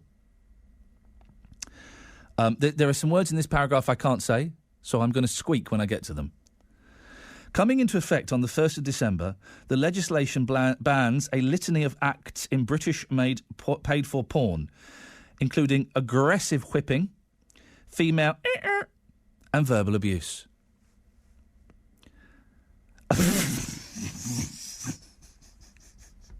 So there are these protesters outside the Houses of Parliament. There are these photographers taking pictures. I liked it when you leant backwards, shouted one photographer, snapping feverishly. Lady S, resplendent in leopard print leggings and a red fur-trimmed jacket, whipped her leg around into a position colloquially known as reverse cowgirl. Struggle to say that. Whether or not, under the law being protested against, the photographers and cameramen were acting illegally was a point of discussion amongst onlookers. Fortunately, the obscenity lawyer, Miles Jackman, and what does your son do? He's an obscenity lawyer. Miles Jackman, you may have heard of him, was on hand to clarify. No, the activity is legal, but representations of the activity may not be legal. Golly gosh. Whilst... If it's legal to do it, why can't it be watched? While 30 or so couples took their positions, lyric sheets were handed out, and with organiser and sex worker of the year, Charlotte Rose, sex worker of the year, conducting, protesters broke into a rendition of Monty Python's Sit on My Face. Ladies and gentlemen, Isn't this a wonderful world we live in? 03453 009956. Pensnet, Rugeley, Redditch, Rowley Regis. Have your say across the West Midlands. BBC WM 95.6. Let's go to who's been there the longest. Craig, stay there. Peter. Good morning, Peter. Morning, Ian. What would you like to say? Well, you'll keep on banging on about this chap that was shot in the tube. John Charles de Menezes, yes. I'm sorry if I keep banging on about the boy that the British government murdered. Well, yeah. Your government as well. You said our government. It's your government as well. Yeah, the British government. Yeah, I'm British. Yeah, okay. He shouldn't have been here anyway. Oh, I was waiting for this to come up. Go on. I remember it. Yeah, his visa had overrun. Thousands and thousands and thousands and thousands of people that shouldn't be here. So they shot one that wasn't. Should have not been here because he outdid his visa. So, tough. He shouldn't have been here anyway. Wow, Peter. Let me just clarify this. Yeah. You're saying because John Charles de Menezes had overstayed his visa by a few months, and our British government shot him in the head 8 times. Tough. Yeah, tough. I don't go somewhere and outstay my visa and stop there. Is this? Are you being serious? Live within the law, Ian. Live within the law. If you don't do anything wrong, you're not going to have a problem, are you? But the thing is... I know you're confrontatious, Ian, and I like it, and I love your show. But, Ian, see sense. No, the sense shouldn't is... have been here. No, the sense is... You can't... Wow, I'm genuinely shocked. I'm speechless because I'm shocked by... Because I think you mean Ian, it. I think you... Peter, Peter... I'm going to mark that one up, Ian. I've made you speechless. Yeah, I know, and in this case... Done that. In this case, Peter, it's not something to be proud of. You genuinely believe this, don't you? I do. I shoot the bloody lot of them. What? Oh, flipping it. What, 8 times in the head? You chase them? Yeah. Pin them down? Let's get rid of them. Anybody that shouldn't be here, get rid of. What they doing here? It's bringing the NHS down. It's bringing everything down. Peter... Get rid of them. Send them back home. If your grandparents didn't live here and were born here, get out. Oh, hang on a minute. What the thoroughly unpleasant attitude you've got towards foreigners. I have. I'm sick of it. Yeah. So if you're only allowed to stay here if your grandparents lived here. Yes, basically. That'd sort it out, wouldn't it, Ian? Sort it out once and for all. I don't know what it would sort out. Well, it could sort out the NHS, jobs. Well, it wouldn't, Peter. Everything. Peter, it wouldn't. It would sort out life. Peter, it would sort out life. Okay, you can. Let me explain to you why that argument is so flawed. Have you been into a hospital recently or a care home? No, my wife has. Okay, right. Well, then you'll know that the majority... It's full of foreigners. Yeah. I know that much. Peter, you'll know that the majority of the really horrible, dirty, crappy jobs are done by first-generation immigrants. Have you been into a care home recently? Yes, I have. Ian. Okay. The majority of staff in care homes where they get paid awfully and have to do terrible, terrible jobs are first-generation immigrants. Now, we boot all those people out, or, as you suggested, Peter, shoot them in the head. Who's going to replace them? I'm not really worried, Ian. No, well, I am worried. Peter, years ago, Ian, Peter, this country Peter, sorted itself out. Peter, so it's not going to implode if all the immigrants that shouldn't be here go home. Or get shot. Peter, I am worried because my mum is in a care home, and if all those Polish immigrants and that work there, and bizarrely Japanese immigrants... Get your family to look after her then. Excuse me? Yes, I'm listening. Get your family to look after them. Don't put people in homes. Look after them yourself. And could you suggest, Peter, how I'm supposed to do that? Well, Ian, with your knowledge and money, I should think you could do it fairly easy. Well, first of all, I haven't got anywhere near as much money as I'm thinking you think I have. You tell me how to do it, Peter. You tell me how, with 2 kids and a job... I am supposed to look after a woman who can't do anything for herself, is doubly incontinent. I looked after my father and my mother. They never went in a home. Peter, let me just finish. And I've got a job. Peter, are you going to let me speak or not? Yeah, go on then, Okay. go on. So I've got 2 kids and I've got a job, right, so I can pay for those 2 kids. How am I supposed to look after a woman who can't walk, who can't feed herself, is doubly incontinent, is on significant amounts of medication, requires 24-hour around-the-clock care? How am I supposed to do that, Pete? I'm sorry to hear that, Ian. I didn't know she was so ill. Well, how am I supposed to do that, Pete? You're probably not if she's that ill, Ian. Ladies and gentlemen, thank you very much indeed. Don't go making assumptions, Peter, for goodness sakes. 03453 009956. Gosh, well, a little bit upset that by that call, but I'm also shocked that the shooting of... It's bizarre, isn't it? We're talking about John Charles de Menezes. It was 9 years ago, 9.5 years ago. Isn't that incredible? Peter thinks he deserved it.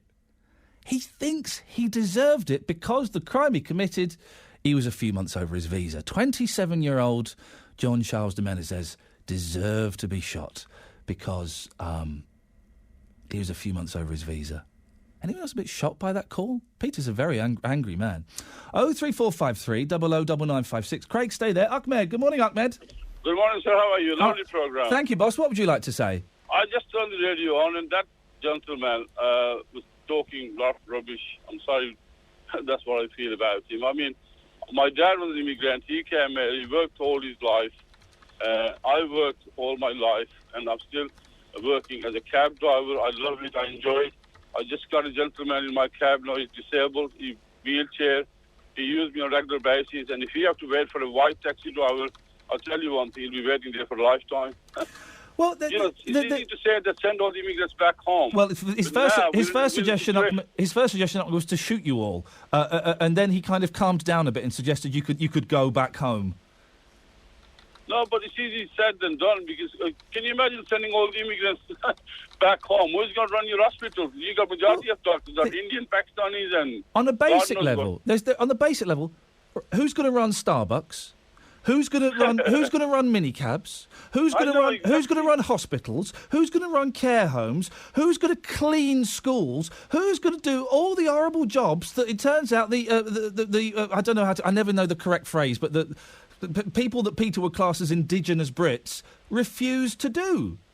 You know, my philosophy is we all come the one way. We have to go the one way. If you don't understand what I'm saying, I mean, people should be more broad-minded and love each other and live the life and don't forget about the colour or race. And it's too late now to say that we got too many immigrants in this country because that's where the country is running now. So that's life, isn't it? And Ahmed, that is when you hear and I listen. Rendering me speechless isn't necessarily a badge of honour when you're speaking such guff as was being said then. When you hear someone like Peter say that, Ahmed, how does that make you feel? To be honest with you, I take no notice because I come to a stage and I have heard loud, racism and all that, but it's your own life. You got to live and you do your best and let the other people think what they think about you. I heard this quote of the day and I love it. I think it was Churchill said that if you're going on a mission and you got dogs barking at you, you don't throw stones on every dog you see on the way, you carry on. So that is life to me. You don't take notice to anybody who is slagging you or anything. I do best with my job, and I love it. And people like me because I show them a lot of respect. So that is life will carry on. Take no notice of these people, they're narrow-minded. Ahmed, thank you very much indeed. 03453 009956 is the telephone number. Dave's in Castlebron. Morning, Dave. Hello, Ian, how are you? I'm a little bit depressed, to be honest. Oh. I'm absolutely livid and incensed listening to Peter, to be quite honest. Go on. I'm half Irish. He was saying Go back home then. Go on, go back home. Well, exactly, but I was born in Britain, but my grandparents on my mother's side are both from Dublin. So does that not mean that I am not allowed to live here because I've got Irish blood in me, one generation back? Fair play to Peter. It was very rarely when we talk about immigration do you have someone who has such a very specific view, and his specific view was if your grandparents were born here, you can stay, but if they weren't, then I'm afraid get out of town. He knew exactly what he wanted. He sounded so angry though, didn't he? Yeah. I mean, the case of John Charles what's it guy? The what's it guy? John Charles de Menezes, yeah. It's a tricky name, yeah. He was shot in Stockwell Tube Station, if I remember rightly. You're spot on, yeah. Yeah. That was a complete cock-up by the security services. They got the wrong guy. He didn't even look like the guy. Then the Met tried to fabricate the photos to make it look like the guy that they were after. Oh, and hang on. Can we see the security footage from the train station? Oh, it's disappeared. Dave, I've got to end it there, but I appreciate your call. 03453 009956. Craig, you've been waiting for ages. I promise you'll be the next caller. Let's get the travel news. Here's Liz. There's quite a few problems to contend with, Ian, but slightly promising news on the M54. Westbound, they're in the process of reopening the carriageway, we understand, between the M6 and Junction 1 at Wolverhampton and Cannock. However, while they're just moving all the cones out of the way, traffic's been halted, we understand, on the M6 at the junction with the M54. So that's causing a little bit of congestion. It's certainly very congested anyway because of that closure that's been in place. The eastbound queues have eased off. That reopened a little while ago, and certainly traffic flows well through there now as you head between 3 and 2 towards where the closure was. Around Lichfield, the A5148 remains shut both ways because of an accident. In fact, several accidents in icy conditions along the stretch between Swinfen Island and Wall Island, so police have now shut the road both ways. The M6 toll exit Slit Road at Junction 5 for Wall Island has also been closed. Around Erdington, police still dealing with an incident on Holly Lane and it remains shut at Kingsbury Road.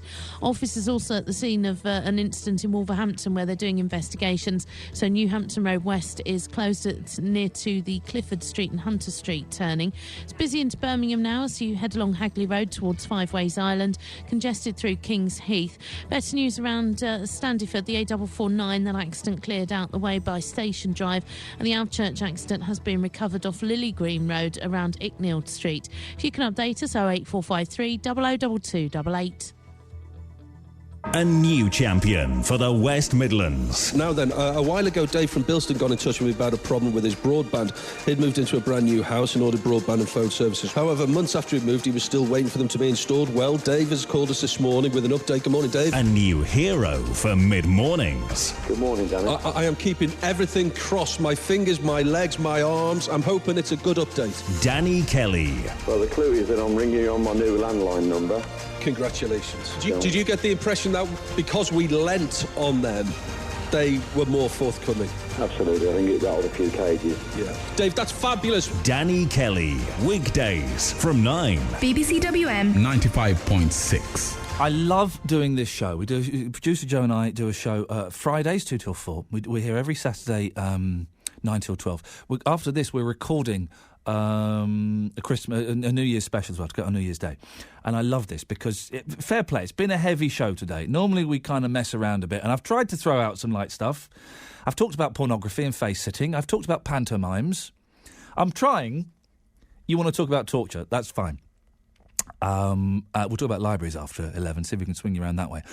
And we just spoke to Peter. And we're talking about torture and how I don't think that torture can really work. Supposing you've got an innocent guy in front of you and you're torturing them. The only example I could think of, although it's not quite torture, was John Charles de Menezes, right? Who, of course, was shot by the police 9 years ago, July 2005. Well, Peter called up and said, well, he deserved it. He was here illegally. Shoot them all that are here illegally. His visa was a few months out of date. I think it's something like 6 months or something. He deserved it. And then Peter told me that I shouldn't have put my mum in a care home and that, I should have looked after her myself. Guys, if you've ever had to make the decision to put a family member in a care home, you have my deepest and biggest sympathies, because it's the worst decision you ever have to make. My mum moved into a care home 6 years ago. When I got married, 6-7 years ago, maybe. God blimey. And it was the most painful decision I ever had to make in my life. And even now, I still get moments of shame and guilt about it. I know it was the best decision to do. No, it's totally the best decision. And I looked, Peter, at every option. I looked at giving up my job. I looked at doing like a really big job, like I'm a Celebrity or something, or Big Brother, getting a shed load of cash so that I could afford to give up my job for a few years and looking after her, moving in with her.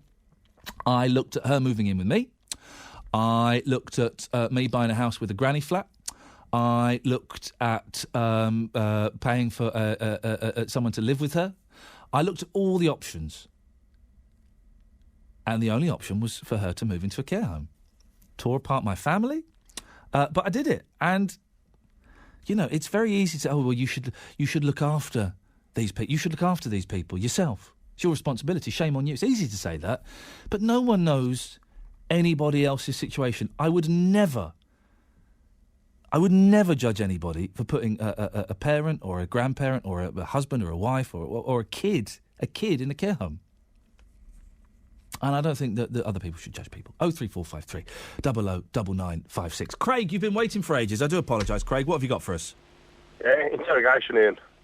Sorry? Interrogation. Interrogation. Go on, away you go. Yeah, it's a means to an end. If you've got a suspected terrorist who's planning and plotting to commit atrocities, kill people, maim people, and you've got an intelligence picture on that person that's been carried out over a period of time, then it is worth interrogating them. So you've got someone in front of you that you think is going to blow someone up? Absolutely. Right, OK, well, arrest them and put them in prison.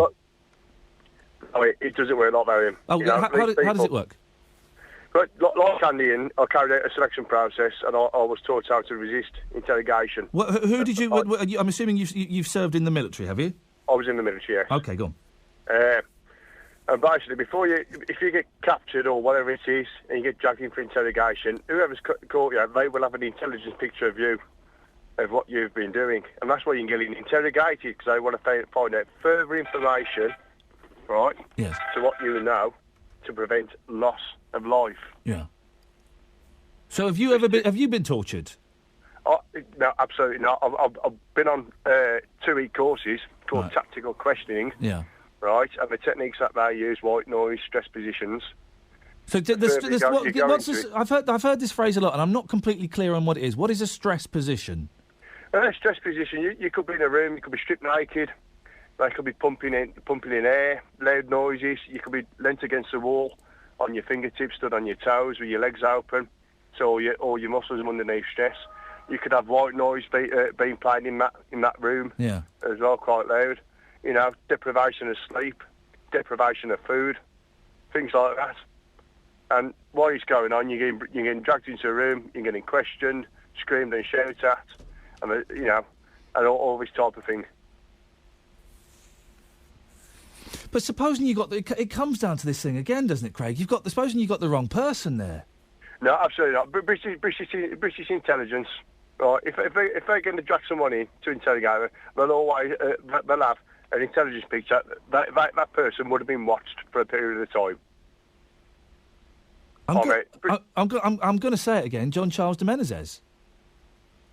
Unfortunately, that fellow was at the wrong place at the wrong time. Well, then that contradicts, doesn't it? And listen, you've got far more experience about this, Craig, than I have, and I bow to your knowledge. But then that contradicts what you've just said about them having the intelligence and the background and being pretty certain they've got the right person. Well, I'm led to believe that when that happened, it was the police intelligence that was fault, and that the people who fired the shots were actually plainclothes military intelligence officers acted on the police's... So the cock-up was the police's fault. The police, yeah. Had it been, you're suggesting, had it been military intelligence, they wouldn't have made that mistake? Absolutely not. But we still get things right. Isn't there a fella in Guantanamo Bay, a British fella, that's been there for about 12 years, and he hasn't been... Why has he been there for 12 years, Owen? Well, but he hasn't been charged with anything. So yeah, you tell me. Why has he been there for 12 years in the first place? Because he's not told them what they want, I'm guessing. Exactly. Well, maybe because he doesn't know it. Maybe because he doesn't know it. No, that he's got information to tell. That's why he's been there for 12 years. But maybe after 12 years, maybe he hasn't got that intelligence, and maybe they've made a mistake and they've got the wrong person. Well, after 12 years, any intelligence that he would have had is out of date anyway. But again, he's not. If he's not giving them the information they want, how do they know he's definitely got that information? Well, I see American CIA for you. If it was British intelligence... Because we never make a mistake. Well, they do make mistakes, yeah, but I don't think he'd be locked up for 12 years. Craig, thank you very much indeed. 03453 009956. Go on, have a good sneeze. Go on, producer Joe, have a sneeze. Look at the light. Look at the light. Look at the light. It's gone. You lost it. Andy, stay there. Dean's on the line first. Morning, Dean.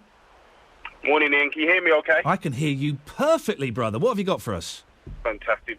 Ian, firstly, I just want to say, you don't need to justify what you've done with your mother. I think that Peter's comments were disgusting and outrageous, and it's disappointing to hear that people think like that in this day and age. You know, you don't have to justify anything. That's just my personal thought. Dean, thank you. And the only reason I did is because I have mentioned it on air in a previous life. So those words are out there. I wasn't doing it because I felt backed into a corner. But thank you for saying that. I appreciate that. No problem. I just want to go back to Peter's comments. Yeah. You know, just his general vibe and feeling towards immigration. I think Peter. Yeah, and you mentioned it yourself. If Peter thinks or fails to forget that this country, throughout history, has been built on immigration. You know, you have to think after World War II, when the country had lost lots of men. There was an invitation to people from the Caribbean and from Asia to come over and help rebuild the country. So I think it's disappointing that Peter thinks that, you know, immigration is the problem in the country when this country is built on immigration. You look at the city of London and London, you know, it's a melting pot of different cultures, people from all over the world, and I think it's just a great beacon of hope for the world to see that every person from every place on planet Earth can come to England and mix and socialise great. The families you mentioned from India and the Caribbean after the Second World War, they'd be allowed to stay, and their children and their grandchildren will be allowed to stay under Peter's regime. The other immigrants that you mentioned, Dean, again, Peter, they're destroying our NHS. Don't you know that? Well, Peter's got a warped sense of viewing the country, because when people come over, you have to remember that, yes, some people take from the country, but in the whole, immigrants who come over to England and the United Kingdom, they come to better themselves and come to better the country. You know, I look at my local GP surgery, the majority of my doctors there, they're from Asia or Pakistan or Indian origin. So, you know, they are helping and contributing to the country greatly, yeah. Dean, I can't argue with that, and you know, it is you send all the immigrants back. Let's ignore Peter's suggestion we shoot them all, because that's, I think, anyway, you send them all back. Well, you watch, literally, and it sounds flippant, you watch Starbucks and Costa collapse. That's one end of the spectrum. Then you watch the NHS collapse on the other end of the spectrum. Hey, you know there aren't enough nurses in this country, so we're recruiting Spanish nurses, you know, because there aren't enough nurses. So they go and get nurses from Portugal and Spain. That happens. Andy's in Halesowen. Morning, Andy. Morning, my mate. Who? My best mate. As I've just said to the girl. The girl, yeah, the girl. You're the best one. Yeah, oh, well, I'm only ringing up about that very rude man regarding your mum. Yes. I think he was absolutely out of order, and to come on and say that to a presenter of your quality, I think it was outrageous. Well, I don't mind him. I don't mind him challenging me, but listen. Deciding the decision to put my mum, and it was mine and my sister's decision because she was not capable of making it and didn't want it. The decision to put my mum in a care home was the toughest thing we have ever had to do, and it was flipping horrible. And I looked at every other option, and you know what? She is in totally the best place and is probably still alive and hasn't got broken bones because she's in that place. Well, that's fine, because they can give them 24-hour attention. Yep. Don't have to tell me, Ian. I've gone all the way through it, my mate. Really? Did you have someone in the home? I had 4 young children. Yeah. And you just can't do it. It's impossible to do it. My mum went from a residential home into a nursing home where she could have 24-hour attention. And my dad gave up his little bungalow to be with her. We begged him, me and my brother, begged him to stay there, you know. We was taking him up there to see her, but no, he wanted to be with her. So I think that man to come on like that is absolutely shocking. I really do. Was it your what he's talking about? Was it your decision? Was it your decision to move Mum from the residential into? Well, we spoke about it. I mean, she had to. It's a long story, Ian, but just briefly, She had a stroke. She was involved in the car accident first. She had a bad stroke, and things just went on from there. I mean, she was pushed about from. I think she was in about three residential homes altogether, and she finished up in the Shenson up Queensland. Andy, listen, I'm really sorry to cut you short. I've got to move on. Time is against me, but I really appreciate you sharing the story of your mum, and I appreciate your kind words. Thank you very much indeed. Right. 03453 009956. Coming up, do we really need libraries? Maybe we don't need libraries. Now that everyone's got Kindles and those horrible e-books, do we need wonderful, great buildings full to the roofs with knowledge and information? Maybe not.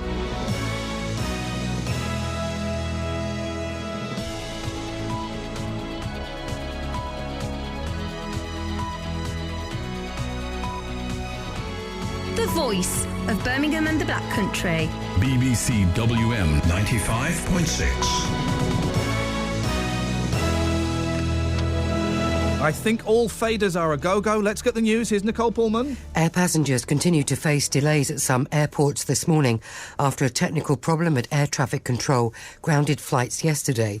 The computer fault has been rectified and airports are returning to normal, but the backlog of delayed flights means some airlines have cancelled services at Heathrow and Gatwick. Alistair Rosenshine, who's a former pilot, says a better information system is needed to keep passengers up to date when airports cancel scores of flights. Suggestions like contact your airline is pretty hopeless when there are tens of thousands trying to call a call centre. So, you know, there must be improvements on this, on providing information to the travelling public in time to either save them from travelling to the airport or to reassure them they should travel to the airport and the delay may be short or not. A man from Sudan who is believed to have travelled to the UK by clinging onto the bottom of a lorry has died after falling beneath the vehicle's wheels. Police believe the man climbed underneath the lorry in Calais. He was killed on the M25 last night. People are being asked to consider whether they really need to use the A&E department at Heartlands Hospital in Birmingham this weekend. Bosses say services are under extreme pressure and some patients have had to be put on trolleys in corridors. Only 1 in 5 patients arriving at A&E have been seen within the 4-hour target. Dr. Dave Smith is a consultant there. It's going to take several days to get over this hump, and it's going to be difficult throughout the whole of the winter period. We really need to be a bigger hospital than we are to cope with the pressure, and that's always been an issue for us.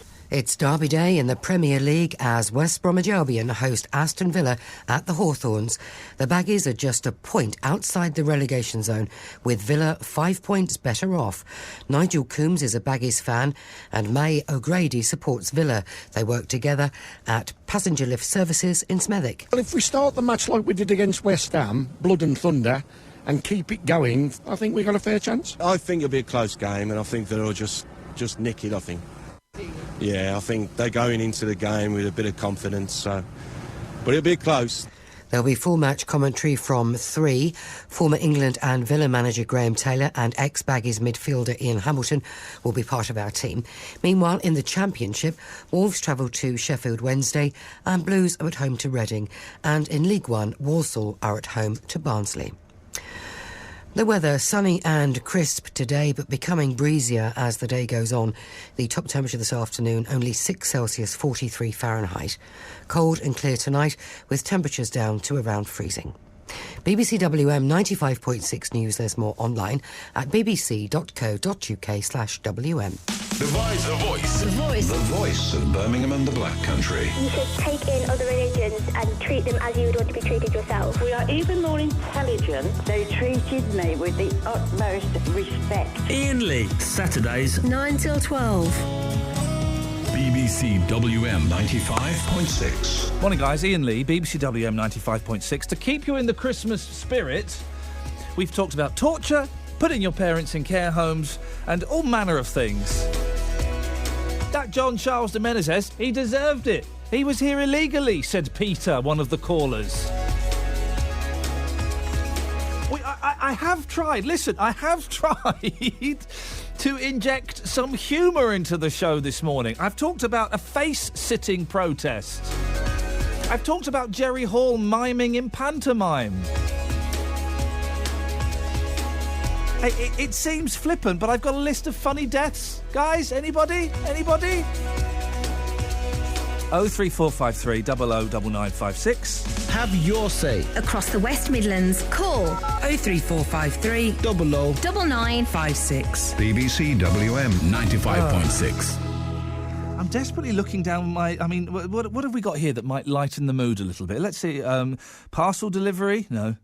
Veils in courts? No. Flights? No. Rude emails about Angelina Jolie? Maybe. Bras for 2-year-olds? No. Grottos? Maybe. Having 18 babies? Maybe. 18 babies might be the one. Producer Joe and Bernie. Here come the coffee. Look at the size of that bad boy. You see, if all the immigrants went, Bernie, we'd never get coffees this size, this good. This is why we need immigration in this country, to keep me my caffeine addiction going. Stupid men deaths and okay, well, but maybe the 18 babies family, Mary. That might be something to have a good old laugh at. Is that right? Well, it might be. It might be. What have you called in about while I find the story of a family that are just having... We've been very angry here now for many, many, many months. Oh, yeah, what's happening? Perhaps years. Yes. We want those Commons MPs to be cut in half. And that's not just me saying it, or... Who's we? My family and people around us in Shropshire. OK, why do you want the House of Commons MPs cut in half? Because the two leaders are saying, the Chancellor and the Prime Minister, we're all in this all together. Yeah. But we're not. No. Because everybody else is having cuts and they're not. No. Entirely nothing. No. We want that to be cut in half, plus the House of Lords. But that's a mockery. Cutting the number of... And the House of Lords, we can get onto that in a second. Cutting the number of MPs in half, well, what's that going to achieve? Because we want the money from what we'd say, paying all those 660 MPs to go into the National Health Service. Right. Because there's letting out people in the middle of the night, which isn't totally right at all. Yes. And we want something to be done with the House of Lords as well, because that's a mockery. We've got some breaking news, Mary. Sorry to interrupt. OK. I've just been handed... I've just been handed some breaking news from producer Joe. Sorry to have to interrupt the show. It's a statement from the X Factor, read tonight's final. The X Factor spokesman said, unfortunately, Mel is still unwell, and following doctor's advice, she will not be taking part in Saturday's show. Talisa will join the panel as a guest judge. So just to reiterate, Mel B is still unwell, and she will not be taking part in Saturday's show. The show will be going ahead, Mary, but she will be replaced by Talisa. So that's that. If we get any more updates during the show, we will, of course, bring them to you straight away. Mary, sorry, you were saying. I want to carry on and Please say do. George Osborne owes all this money to the Treasury. We want that he owes to go to the National Health Service as well, because he owns the business. Yeah, well, hang on. What, you want all of George Osborne's money, his private money? Well, because he owes it into the Treasury. What do you mean he owes it into the Treasury? It said in the papers that he owes so much tax because of his business that he owns besides. Yeah, but I'm sure he will pay the tax. When? Well, I don't know. The National Health Service January. Now, not later. Yes, but January. My tax bill comes at the end of January. When's he going to pay it, though? I would imagine. Well, I don't know. I don't know. Is he? Well, because I can't ask him myself. Nor can I. I've lost his phone number. Right. Yeah. My husband said I should give him a ring. Give him a... Well, ask him when he's going to pay it. What tax is this? I missed the George Osborne tax story. It's £1.7 million. Flippin' heck. But in the great... That's an awful lot of money that the health service can do with. In the great scheme of things, it isn't, though, is it? It's not really going to make much of a difference in the NHS. Well, it would help. Well... I don't know if it would. I think, Mary, and this is a genuine thought, and I'm not saying this to be rambunctious. I think MPs should get paid more money. If they're cutting off. No. Yes, we need a cut in up. We need a cut in the amount of MPs that we're paying. And they're going into House of Commons for 2 days a week, for goodness sake. Yeah, well, hopefully that's because they are rubbish. Not because they're rubbish, because they're in their constituencies dealing with local issues that really count for local people. Or are they just? Well, I think a lot of them are. I think, of course, there are some dodgepot MPs who swing the lead, just as there are dodgepot policemen and dodgepot bus drivers and dodgepot radio presenters. You know, there are people that swing the lead. But I genuinely think that the majority of MPs do it because they want to do well for the people they represent. Yeah, like their own pockets, you mean? No. Yes, they are. No, because they want to do well for the people they represent. Bear in mind, their job could last 5 years, and that might be it. And we don't pay them enough. £70,000 or whatever it is. It's about plus their expenses that they overcharged for. It's about £66,000, I think, something like that. Is not particularly big salary for such an important job. And of course we should pay their travel expenses. If you've got an MP that's up in Newcastle and they've got to come all the way down to London, they shouldn't be expected to pay that, should they? And also, going back to the expenses, Should we want the New Year's honours list to be scrapped like all the phone-ins was last year. I'll give you that. I'll give you the New Year's... Asking for that. Yeah, I'll give you the New Year's honours list. We'll get rid of that, Mary, when you and I are king and queen. We want it done now, not sometime never. Well, OK, well, it's gone then. I will put a call in to the Queen and I'll get that gone. Because that is a nonsense, yes. It is a nonsense, and it was last year. Yeah, it is every year. Although I do, fingers crossed, Ronnie Corbyn gets something. Mia Miller to pay back what she owes to the Treasury as well. OK, well... £40,000. OK, well, you're very angry, Mary. We are. Again, you and your family. No, plus people around us in Shropshire. OK, you and your family. Why is Shropshire... Why is Shropshire... Back to that protest. Why is Shropshire so angry? Because of all what's going on, and they don't want it anymore. Mary, you put your point excellently. Because of all what's going on. Why are you so angry? Because of all what's going on, of course. 03453 009956. Got a text here from Richard. How come they spent £189 million on a new central library, closed a lot of local ones, and now can't keep the new one open full time? Wasn't the new one then just a vanity project we didn't need and a waste of money? Well, this is... I've been following this story all week, that with the cuts here in Birmingham, the new wonderful library that was opened by Malala, controversially apparently, they're getting rid of a load of staff and they're cutting the hours. £189 million to build. It's only open 15 months, but the Library of Birmingham having its opening hours cut, they're going down from 73 hours a week to 40, and more than half the people who work there are getting the boot. 100 jobs are going to go. Imagine that. It's because, well, you know, council cuts are happening everywhere, aren't they? They're happening absolutely everywhere at the moment. The council needs to save £362 million by 2018, and its leader, Sir Albert Bohr, this week announced a total of 6,000 job losses in that time. He says the library is costing them too much money. The commitments to the Library of Birmingham were within a previous administration. I've had to deal with the library since it's opened, and we are now finding that the revenue provision is so great that the library will have to take a share of the cuts programme for 15-16. Nice lunch. Meanwhile, people campaigning to save 8 libraries in Walsall at a special public meeting in the town today. The council says it needs to save £86 million over the next 4 years, and the libraries could go. Well, poet Gary Longdon organises library events. Morning, Gary. Oh, hang on, you're there. Sorry. Morning, Gary. You're right. Yes, I'm fine. It says you organise literary events. What kind of stuff do you do? I organise spoken word events, I go to libraries, and so essentially what I do is I'll go into a library, local people will come, we'll perform poetry, we'll discuss poetry, and we'll basically involve people from pensioners through to youngsters. There's nothing like... Because libraries in my day, when I was a kid, were dead boring. Really, I mean, they were good because they had books, but nothing happened. And now we're constantly taking my boys to the library because there's like a story time, or there's poetry readings, or there's something interactive going on. What are your thoughts on this £189 million super library, as I'm now calling it? Well, I'm pretty outraged about it, actually. I think that the principle of having a flagship library is great if you can afford it. But when it was considered in the first phase, we knew what it was going to cost, and we also knew what the running costs were going to be. I don't know whether you're aware, but the debt repayments alone on the library are £1 million a month. Blimey. Now, I live in Sutton Coldfield, and my local library is Blackwood in Streatley.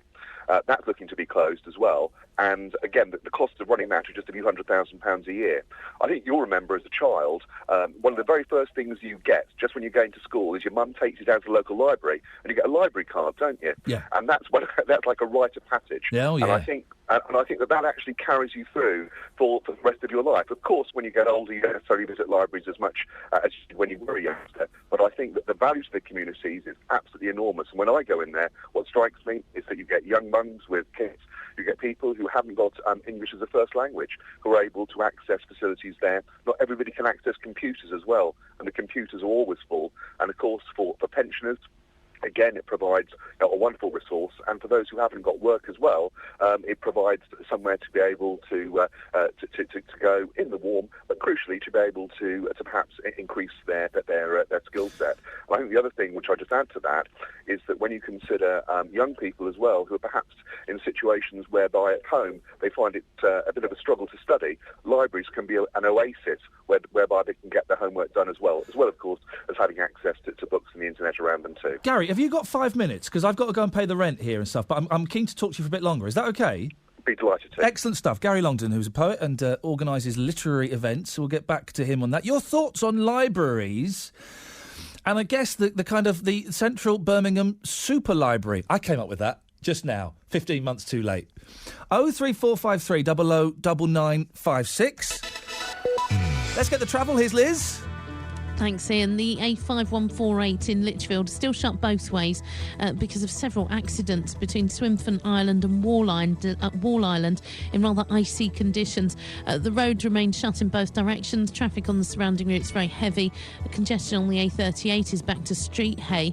And as you head to the M6 toll, just be mindful that the exit slip road for Junction 5 at Wall Island and Lichfield has been shut as well because of that closure off the motorway. The M6 going north is slow between 8 and 10. That's the M5 interchange to the A454 Wolverhampton and Walsall turns.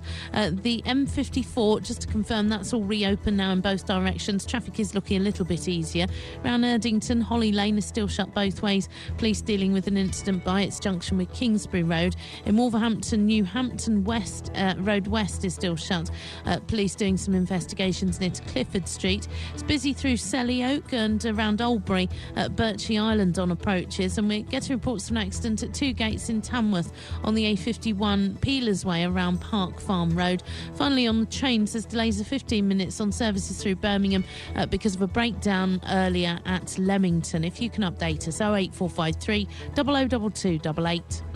BBC WM 95.6 at Christmas. It's your turn again now, both the congregation and for listeners all around the West Midlands. Join BBC WM presenters at St Philip's Cathedral in Birmingham. Monday the 22nd of December from 1 for festive carols and readings. Christmas can remind us of the pleasure of giving to others. And the glory of the Lord shone around them. Entry is free. Christmas on BBC WM 95.6. Libraries, are they important to you? Do we need them anymore? When, you know, with e-books and stuff like that. I'm a big fan of libraries. I'm a big fan. I've got two boys. And now you can make noises in libraries now. When I was a kid, I remember getting kicked out of the library, in the small library in Slough, because I was being too noisy. Turns out anything goes in libraries now. Anything goes. They've got toys and stuff for kids. But my boys love a good library, and we'll sit and we'll go and read, or we'll go and listen to some stories being read, or we'll pick some books, or we'll play, or, you know, it's kind of great. And there is something... I'll quite often go and do some work on my laptop in the local library. There's something about sitting in a room full of books that's kind of... I'm going to say it, it's kind of spiritual. Do you know what I mean, Gary? Absolutely. Well, I think I'd previously worked as an estate agent, and one of the things which shocked me when I went around people's homes is how few homes these days have bookshelves. Yeah. And I think that it's just something which we need to bear in mind for our young people, that they're not being brought up in environments where there are books around them, where there's learning around them, and libraries provide a vital resource for that. But you think that this super library, the 189 million quid and £1 million a month to run, that was a mistake? I think that there's no question that it was a mistake. And I think that if you look at the running costs of the satellite libraries which are threatened with closure, I mean, £1 million a month would go a long way to be able to keep several of them open. And do you know what? Because I never really thought about it. I bought into hey, this is one of the best libraries in Europe. This is fantastic. But I guess it is slightly exclusive if other libraries, smaller libraries, the local libraries, have got the chop partly because of this. I think that you're entirely right, and I think that also it's the suburbs where the libraries really live and breathe. Because the fact of the matter is that if you are a young person, if you're an old person, if you're somebody who's out of work, who hasn't got a lot of money, travelling into Birmingham to go to that library is a big haul, and also it's expensive. And that's where the local libraries score, and they're so vital and so important. I just happened a couple of weeks ago to go to an event where a local poet was launching a book at Lichfield Library in the evening, and I thought, not many people will turn up for this. And 80 people, wow. That's 80 people turned up. Yeah. The library actually ran short of chairs for all the people that had appeared.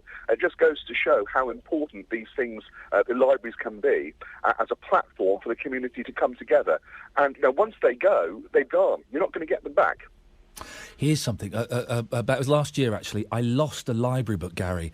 And this shows you the impact that my mum and librarians as a kid had on me. I was so ashamed.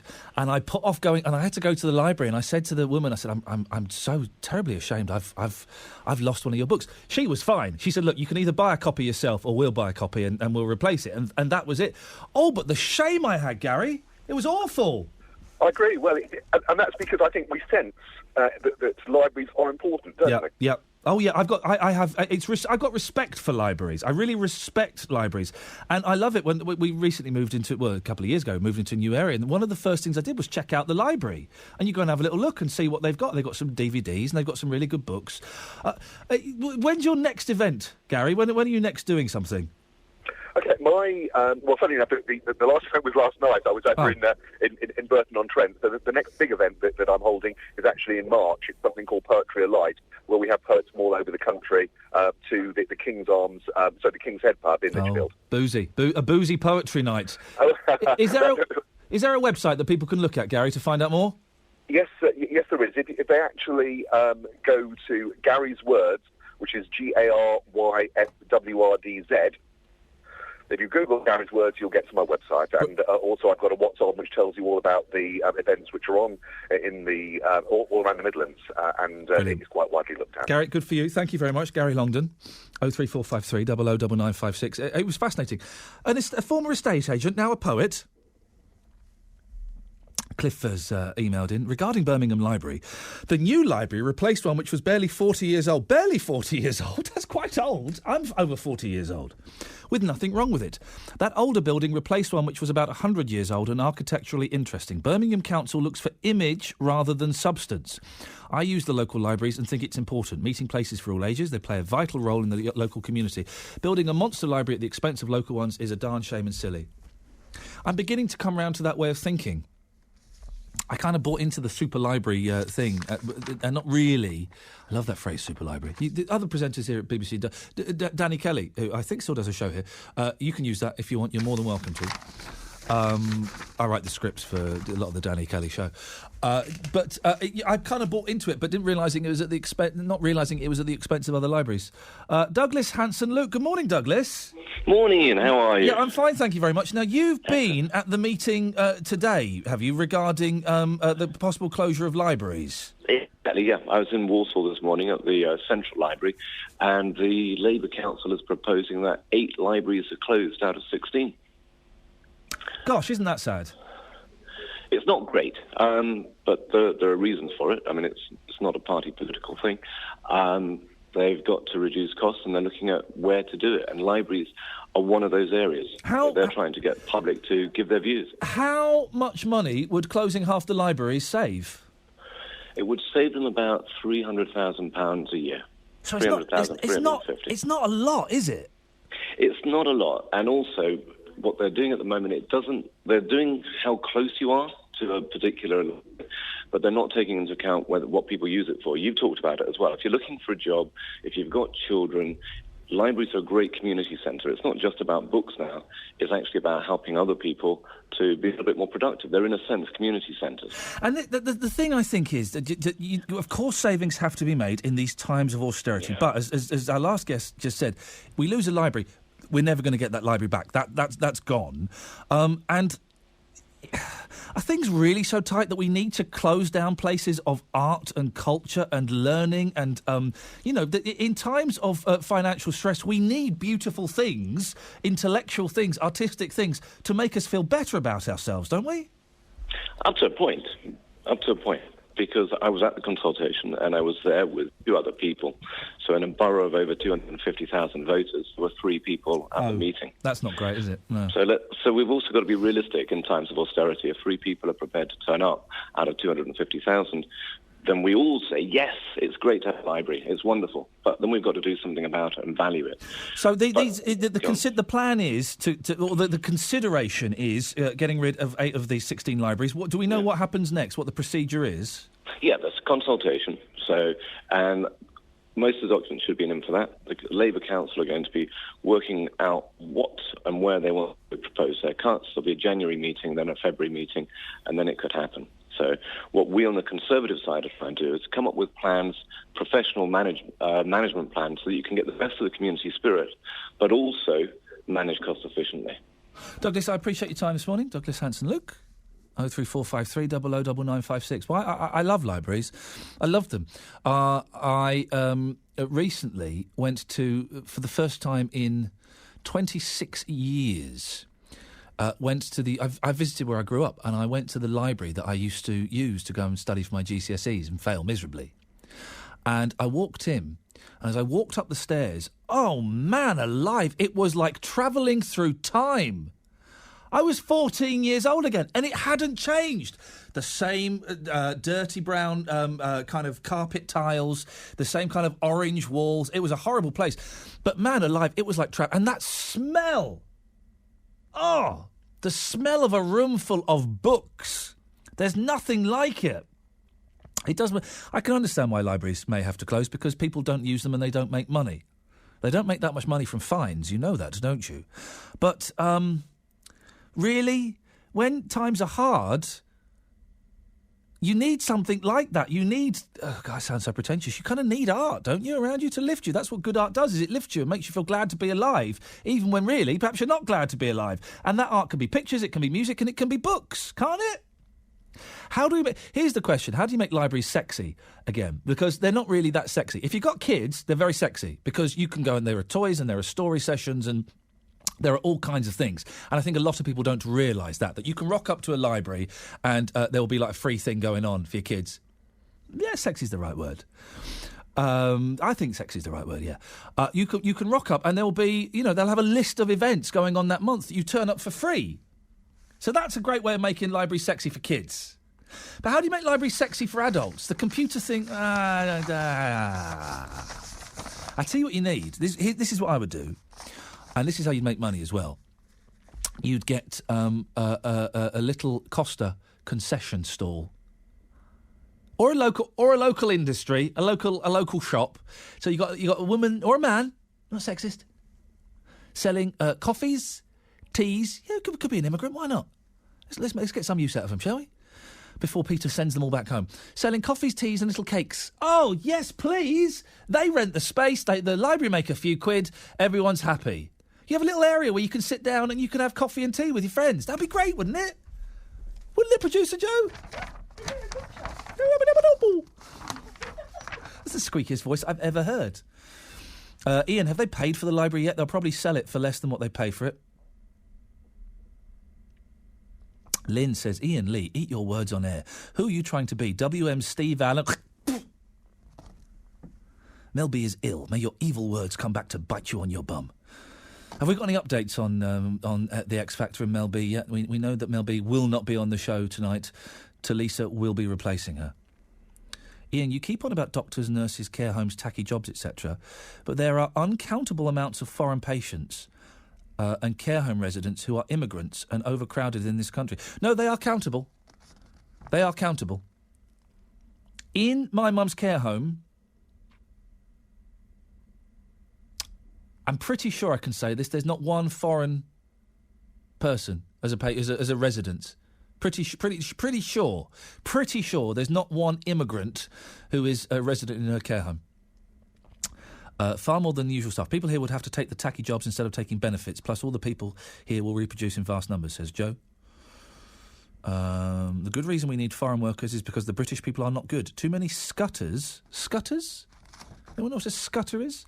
Too many scutters are giving birth to scutters. Soon the country will be for unemployable people. Wow, says Lucy. I can't believe Peter's attitude. How amazingly ignorant. Peter said that John Charles de Menezes deserved to be shot because he was here illegally. Horrendous. And as for immigrants working in the NHS, my mum had a triple bypass this summer and all of her specialist intensive care nurses were immigrants. They were amazing people, truly amazing, and I can never thank them enough for the way they tended to my mum. 03453 009956. Pete, Jimmy, William, stay there. Darlaston, Edgbaston, Erdington, Paisley, Gornal Wood. Have your say across the West Midlands. BBC WM 95.6. I just needed to hear some place names said in different voices, Jimmy. That's all. Okay. I'm gonna teach you how to do this, guys. Next year we're gonna have lessons. Anyway, Jimmy, what have you got for me? Yeah, I was listening to what you were saying about the MPs. Yes. About you think they deserve a pay rise. Yeah. I don't think they do. I mean, £70,000 is quite a lot of money. And when you think that they actually get, the houses that they rent while they're in London, we pay the heating bills on those, and they can also claim back their travelling expenses. I know you're probably self-employed and you can claim back your travelling expenses, but how many people actually go to work and can claim back their travelling expenses and also their heating costs? These little things are hided away. Well, yeah, but people don't know. If you live in Newcastle... Yeah. And you have to travel down to London twice a week, that's going to cost a fortune. Yeah, but you've accepted the job. Yeah, well... You accept that job, you accept what comes with it, don't you? You don't accept it and then say, oh, by the way, I want to claim my heating expenses, my travelling expenses, In that case, Jimmy, you're making the job exclusive to people who can afford that expense, who can afford to have a job they may only have for 4 or 5 years and can afford to cover travel expenses, possibly cover having 2 properties and things like that. So you're making it exclusive. For any job, isn't it? But you're making it. But then why would anyone take that job unless they had lots of money? You're making it exclusive. Well, maybe it would be exclusive, but then you need the right person for the job. Well, rich people. You're saying only rich people can do that job. Oh, it would end up being just probably rich people doing, or people who are sponsored by other. Well, then, hang on. Happen with it. Well, you could people being sponsored to be MPs. Are you insane, Jimmy? That wouldn't happen. But do you really just want rich people being MPs? If they're going to be fair and honest, I haven't got a problem with it. Well, you're assuming that the rich MPs are going to be fair and honest, and I know that there'll be loads of people listening who wouldn't agree with that. The thing I don't agree with is the fact that their bellyache saying all £70,000 isn't a lot. They're making cuts across the country, left, right and centre, agreeing to make cuts. They're making tough decisions. I wouldn't want to make their decisions. Joe, can you find out how much just a normal MP, earns per annum, please? They're making tough decisions, Jimmy, that I certainly wouldn't want to make. Yeah, they're making tough decisions, as you said. But they're making tough decisions not to accept the 10% pay rise that they're likely to get, are they? They can't. They can't do it. It's out of their hands. Oh, it's out of their hands. All of a sudden, it's out of their hands. If they wanted to, they could all get together and say, no, we're not accepting this. It's too high. It's low level. But no, they're not going to do that because obviously they want as much money as they can get. An MP... But everyone else has to suffer while they're lining their own pockets. An MP earns £67,060, which... That's good money. Well... In the great scheme of things, Jimmy, it's not a lot of money. It's not a lot of money for the responsibility and the work that the majority of MPs have to put in. And how much does the Prime Minister earn? It's something like 130,000, I think. So it's about another 30,000. Which is, I think it's about 130. Producer Joe's looking it up for me now. For the Prime Minister, that's nothing. Heads of companies, heads of councils. That's right. But is he moaning about his wage? No, he's not moaning about his wage. So why are the MPs then? Well, the thing about the Prime Minister, who does earn less than a lot of council leaders, is that you're pretty much guaranteed to become a millionaire, to make a shed load of money afterwards, because you go on the national speaking circuit, or you get a job advising big companies. I think days of old, MPs used to do the job because they were committed to their politics and they were committed to serving the people. But I think now, today, the MPs we've got are actually there just to line their own pocket and make sure they do all right out of it. And I don't think they do deserve any more money unless they can prove, that they're actually worth it, like anyone else in any job. Here's the thing. I think get rid of MPs' expenses. Yeah. Pay them £100,000 a year. Yeah. Not a bad idea. Have we agreed? Yeah, get rid of a fair amount, and then they have to budget. I remember there was a case not so long back where one of the MPs was leaving his heating on all through the summer, all through the winter, because he knew he wasn't paying for it. Come on, that's not fair on the public purse, is it? If you could do that, Jimmy, you would do it, wouldn't you? I wouldn't do it. You would, Jimmy. If you could do that, you want to be roasting in their house in summer, Ian. Jimmy, thank you very much. Well, we agreed at the end. Get rid of the expenses, pay them $100,000 each. That sounds good, doesn't it? Well, William, stay there. I want to go to Gordon. Morning, Gordon. Morning, Ian. Good morning, Gordon. I found your show a little bit depressing this morning. I know. So, me too, Gordon. All of us here are weeping into our coffee, yes. I mean, I listen to you every Saturday. Thank you. I think it's wonderful. You're right. And, but the subjects you've talked about today, I think are depressing. I've tried, Gordon. I did talk about pantomimes. I did talk about sitting on people's faces. Those are quite light-hearted. Yeah, no one went for them. But it's Christmas time. Well, we should have some... What more can I do, Gordon? I could either sit here and talk about pantomimes and face-sitting for 3 hours, and it would just be me calling in. Right. And I threw these things out, that and the torture thing went, the murder. These are the things that people want to talk about. Well, I want to tell you something. Go on, Gordon. Lighten the mood. Lighten the mood, please, Gordon. I'm going to lighten the mood. Hang on a second. Could you, Jason Jones? Sorry, my smaller bag that's out there. Could you bring it in, please? What are you doing? We're gonna lighten the mood, Gordon. You and I, we're going to lighten the mood. Hang on a second. She's going to bring me. I'm going to put this here. I'm going to put. Oh my God! No. Listen, you and I, we're going to change the world.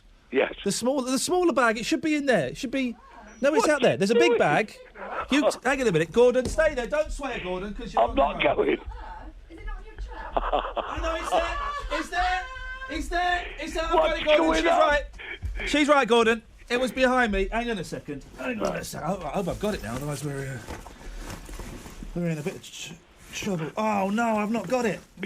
You're winding me up here. No, I'm trying to. I've got a CD of kind of upbeat music, and do you know what? I've not got it here. Oh, bums, big sweaty bums. I'm trying to have a conversation with you. Oh, nuts. Can we get some upbeat music? Oh, hang on a second. We can turn this. Lighten the mood. We're gonna lighten the mood. We are going to lighten. Because actually, you don't know this. Yeah. But that's what I'm going to talk about. Here we go. We're all going to sing along. You ready? Yeah. Because you know I'm all about the bass, about that bass. No treble. I'm all about that bass, about that bass. No treble. I'm all about that bass, about that bass. No treble. I'm all about that bass, about that bass. Don't know any of the words to this, but. Yeah, it's pretty clear. I ain't no size 2, but I can shake. Sing along, Gordon. Sing along. I can't. I got that boom boom that all the boys chasing, all the right junk and all the right places. I see the magazine working out for the trial. Get ready, Gordon. The chorus is coming up. You and me, okay? Here we go. If you got beauty, just raise them up. I don't know the bloody chorus. Here we go. Sorry. I don't know the chorus. I'm all about that bass, okay? Here we go. I'm all about that bass. You got it, Gordon. I'm all about that bass. Wait till she starts singing it, Gordon. All right. Thank you. Here we go. I'm all of... No, not yet, Gordon. Wait. Here we go. I'm all about No, that not wait till she sings it. Because you know I'm all about that bass, about that bass. Go on, Gordon. Bass. I'm all about that bass. Am I going to talk to you, Ian, or not? Keep singing about that bass, about that bass. It's embarrassing. So the lyrics are... I'm bringing Booty back. I'm all about that bass, no treble. Try it. Try it. I can't. I'm all about that bass, no treble. I'm all about that bass. Well, why can't I talk to you? Sing it properly like you mean it, man. You're winding me I'm up all now. about that bass, no treble. Over to you, Gordon. Okay. I'm all about that bass, no treble. There's the trailer. Here we go. She's going to do it one more time. Here we go. I love this song. It's only the third time I've heard it. Here we go. Because you know I'm all about that bass. That bass. No treble. That bass. No, come on, Gordon. I'm all about that bass. Iain, that bass. I want No to treble. talk to you. I'm all about that bass. That bass. Here we go. Go on, Gordon. That treble. Sing it, Gordon. I can't. Come on. There's only 30 seconds left. No, I want to talk to you. If you sing it well enough, you can. Otherwise, I'll cut you off. Go. Oh, about that bass. That bass. That treble. Or something. I don't know. I'm not good at music, Iain. Come on now. Bass. No treble. You want to hear what I've got to tell you. Bass. No treble. I'm all about that bass. That bass. No treble. I'm all about that bass. That bass. I bet everybody in the Midlands is laughing at me now. That bass. No treble. I'm all about that bass. That bass. No treble. I'm all about that bass. That bass. No treble. I'm all about that bass. That bass. No treble. She's basically singing, Gordon, that she's got a fat bum. That's what that song's about. She's not talking about the basses in the music. She's talking about the basses in the backside. Can I tell you what I wanted to ring up? Please, get to the flipping point, Gordon. Well, you've not let me. You're dragging this out for ages. I've got Chris and William who want to make serious points about face-sitting and immigration. No. And you keep banging on. Hang on, Iain. It's been really depressing and it's Christmas time. Yeah. Let's talk about nice subjects. Like fat bums. No. Oh. Have you applied for a new job?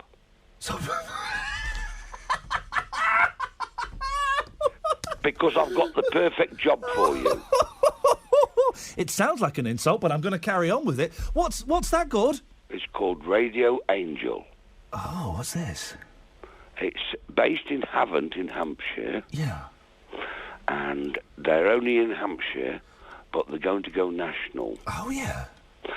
And you've got to be over 65. What? Yeah. Well, that's not me, mate. No, I know. But you'll get there eventually. Yeah.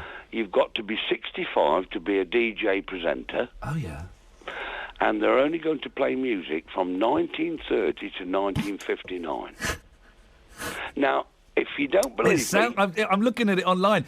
It sounds brilliant. Yeah, now, what I'm worried about... Look at the pictures on the website. Please, dear listener, if you're near a computer or a tablet, angelradio.co.uk. Is that a spoof? Is that a spoof? No, it's My mate true. Scott's knocked that up, surely. No, if you put the music on now, you'll hear Frank Sinatra and everything. Now, what I'm worried about is that this is going to take the country by storm. And I want to know what West Midlands listeners, if they'll turn you off and listen to that instead. What do you think? I suspect... I think you should apply. Yeah. I got a feeling that most of them will. Do you? Yeah. Well, I'm 66. Right. So I've actually applied to be a DJ. Oh, because you've got the voice for it. I know, Dulcic. Yeah, very Dulcic. Can I try one for you? Yeah, I tell you what. What do you want to introduce an old song? Yes. I got Frank Sinatra lined up next. All right.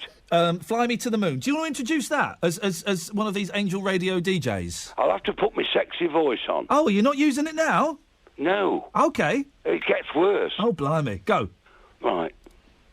Listeners, Frank Sinatra. Is this a rehearsal? Because... Well, I think so. Okay, right, go on, do it. So what was it again? Frank Sinatra, yeah. Fly Me to the Moon. Right, dear listeners, we're now going to listen to Frank Sinatra. Dear what? What? Iain. If it's presenters as bad as this, I'm totally listening to Angel Radio. I'm not doing anything. Do it. No, all I'm saying to you is... Do it. Introduce the song. I forgot the bloody... I told you 8 seconds ago. It's what? Frank Sinatra and Fly Me to the Moon. And you've got to do more. You've got to do more, Gordon, than just... Hang on, I've got it. It's Frank Sinatra and Fly Me to the Moon. Go on. Right. Listeners, I'm now going to play you some nice music. This is going to be Frank Sinatra, Fly Me to the Moon.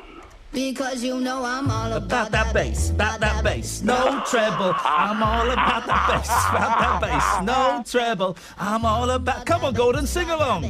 No, I'm going now. Etc. etc. etc. Thank you, Gordon. It's exactly what was required. Why didn't you call in 2.5 hours ago? Ah, dearie, dearie me. Oh, I love that song. I love this song. Right places. She's singing about her big behind. Haven't things changed? Haven't things changed in the world? 03453 009956 is the telephone number if you want to give us a call. Just a news update, and you may not have heard this breaking news. A statement from the X Factor regarding tonight's final. Unfortunately, Mel B is still unwell. And following doctor's advice, she will not be taking part in Saturday's show. Don't worry, though, the show has to go on. And Talisa will be joining the panel as a guest judge. So just to recap, tonight's X Factor, Mel B will not be performing on the show or appearing on the show, although I'm just being told in my ear she will be offering support to Andrea during the show. Andrea.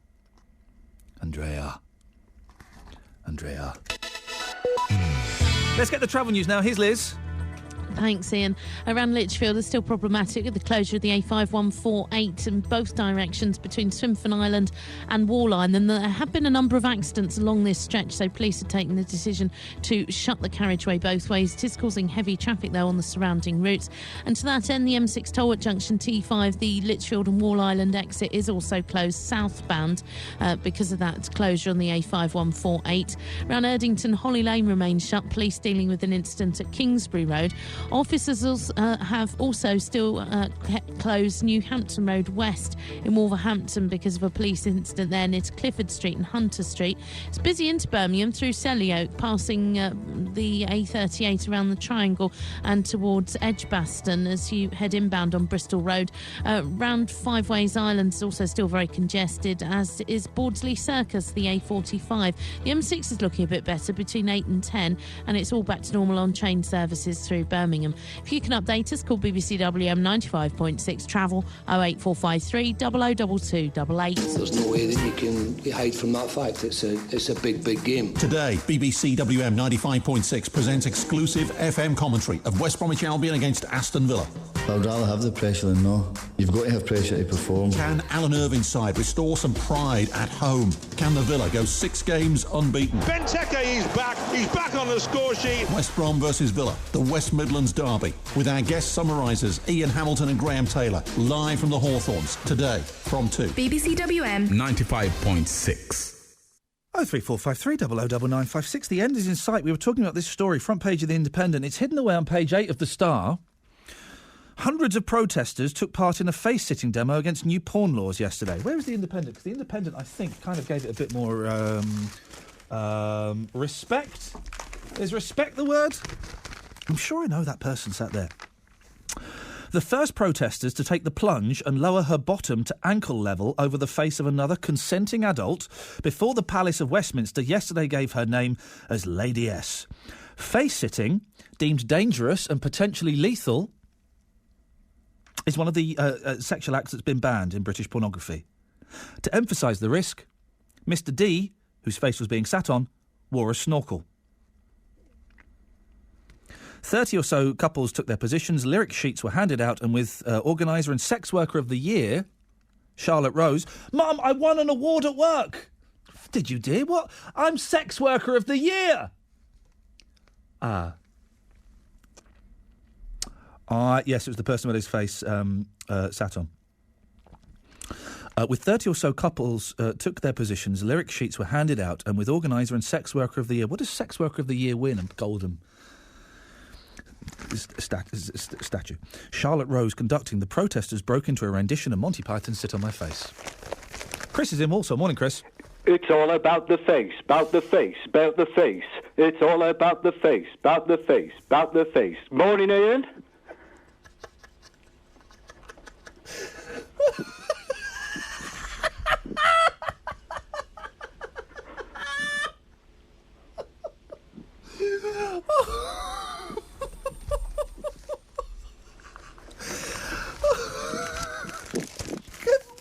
to you, Christopher. How are you? I'm all the better for hearing you, my love. Thank you for that. You've made me chuckle. Why do they hold these protests in such cold weather? And I mean, like, I can understand, like, there being a lot of press out there, but perhaps they must have offered them, like, a cup of hot water and a tea bag in or something like that. Steady on, fella, steady on.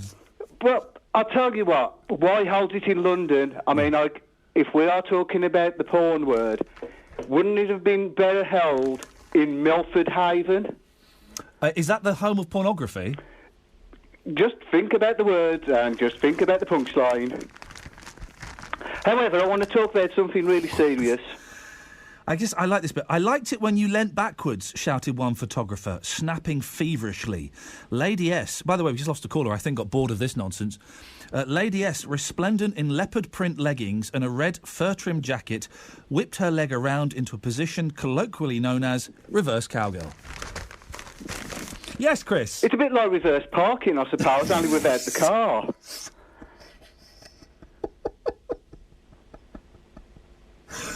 Oh, Chris, yes, what would you like to say, sir? I mean, like, you were talking earlier when you had the three wise men on about, like, you know, perhaps, like, having a bit of a sort through about, like, some of your listeners and perhaps, like, having a bit of a, dare I say it, not a call as much, but, like, perhaps, like... A clear out. A clear out. A clear out of some of the dead wood. That's basically getting rid of half the cast from Crossroads. Yeah, I know. Well, I mean, and basically at least three quarters of your listeners. I think Roger Ramjet is certainly Benny from Crossroads. Well, I mean, like, perhaps he should look for a spanner for another 6 months. He did that, didn't he? Benny disappeared for a year because he was looking for a spanner. Indeed he did, and if he went into Birmingham, he must probably found plenty. What happened? Because that was... You're on fine form this morning, Chris. Thank you very much. I still don't get Milford Haven, but I'm not going to dwell on it too much. Benny, whatever happened to Paul Henry? Is he still, you know... He's still treading the boards, apparently.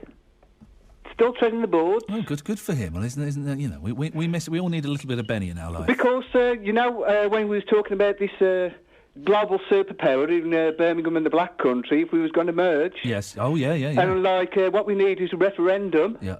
And, I mean, like, because half the people aren't going to want to be called Bennies, and half the... and the other half aren't going to want to be called Yam Yams. Chris, thank you very much indeed. He's now speaking a foreign language. What was... Chris is definitely in the Christmas spirit, I think. What's happened in the last 20 minutes of the show is that all of the lunatics and the ridiculousness that would normally be spread out over 3 hours has been concentrated. This is like a bottle of Ribena. This is the concentrate. We've mistimed our adding of the water. William's in Tipton. Good morning, William. Sorry to keep you waiting so long. Good morning. I thought I was phoning the madhouse for a bit. I can only apologise. Hopefully you can bring back some sanity. Yeah, I was going to talk about immigration. Yes. Under the Blair government, when they introduced this mass immigration, there was a debate I heard after question time between the three different MPs. And the Labour MP said that what it was about curbing wage inflation. That's why they opened the borders to the mass inflation. Yeah. But, as I say, we don't need all these people to do all these jobs what nobody else will do, as they say, because if they paid the proper going rate, there'd be no problem. Listen, I totally agree. I think it's all about paying the proper rate for the job. But the thing is, then, if you because carers, I know a lot about carers because my mum's in a care home, and carers get paid terribly for what they have to do. But if you started paying them what many people would be considering a decent wage, those businesses would go bust. They couldn't afford to do it. Oh, come off it, Ian. Come off it. What, mate? Go on. Round by us, they're building all these new blocks of care homes. They must be coining it in. I mean, this is all flannel they're giving away, all flannel. I mean, you know as well as I know, gaffers, they don't want to pay anything, do they, to the workers, so they'll never curb immigration because they want all the cheap labour they can get. William, thank you very much indeed. 03453 009956. It's the last 7 minutes of the show. And then producer Joe and I record our New Year's Day special. Boy, another 2 hours here in the studio. I can't wait. We should solicit for phone calls. Maybe I'll tweet out the phone number, and if people want to call us while we're recording, they can come on the air. Daz! You know it's all about the match, no shopping. Forget the Christmas shopping, we got the football this afternoon. Isn't that the best song in the world? It's fabulous. My daughter loves it. Meghan Trainor, she's got a new one out now, so it's not as good as that. All about the bass, no treble. Have you seen the video for it as well? Do you know what? While you're whittering on about football, I'm going to go to YouTube. Well, we like that, and we also like Taylor Swift and Shake It Off. Have you know that one? I'm aware of Taylor Swift's work. I've not heard about her. Shake It Off. Whoa, fantastic. Yeah, it's Derby Day today. You really do have an amazing voice. Fantastic. Meghan Trainor. Oh, look, there she is. There she is, yeah. Doesn't look anything like I imagined. I thought she'd be black. I thought she would be black with that voice, yes. But she's not. She's white and she's blonde, and she's got a great set of lungs on her. Football, it's Derby Day today. Oh, look at her. Yeah. Okay, go on. You carry on. Do you want to play it? Can you play a bit of it? Well, hang on, I can actually. I can't play the video because of the way the BBC is uniquely funded, but what I can do is I can play a bit of your new theme tune, and it's this. Because you know I'm all about the bass, no treble. I'm all about the bass, no treble. I'm all about that bass, no treble. Everybody! I'm all about that bass. So what's happening on your show, Daz? I think I might just sing that. That'll keep us going for a couple of hours. Yeah, building up to the big derby today at the Hawthorns. I'm at St Andrews. We're going to have the Blues game live on DAB, Wolves game live on DAB in the Black Country, coverage of Walsall as well. So today, whoever you support, what's the most memorable derby game that you can remember involving your team? So not just Villa and Albion fans, your most memorable derby game. And as I mentioned here at St Andrews today, they're playing Reading, who are nicknamed the Royals. So today for our dream team, we want footballers you may find in a palace. For example, Marlon King, if you get the way I'm going with that. That sort of thing, Prince. Yeah. Kevin Prince Boateng. So footballers you might find in a palace. I can do this. Hang on, I always feel envious. I can't join in your football fun games, and I'm going to have a go now. Is there one called Charles? This band, Charles and Zogbia of the Villa. Absolutely, that's fantastic. I'll put you down for that. You might even make it in the dream team. Charles and Zogbia, exactly what I was thinking of. All about the bass, no treble. It's all about the bass, no treble. I'm all about that bass. Are you done now, Daz? I am. By the way, every single song ever, right, sounds better with a hooah in there at some point. That's a fact. Any song, you name any song in the world with a hooah halfway through it, it's a better song. Thank you, Daz. Two blokes in their 40s trying to sound hip by singing a silly kid song. There's nothing better than that, is there? It's just two dads at a wedding. Come on, Daz, let's show these kids how it's really done.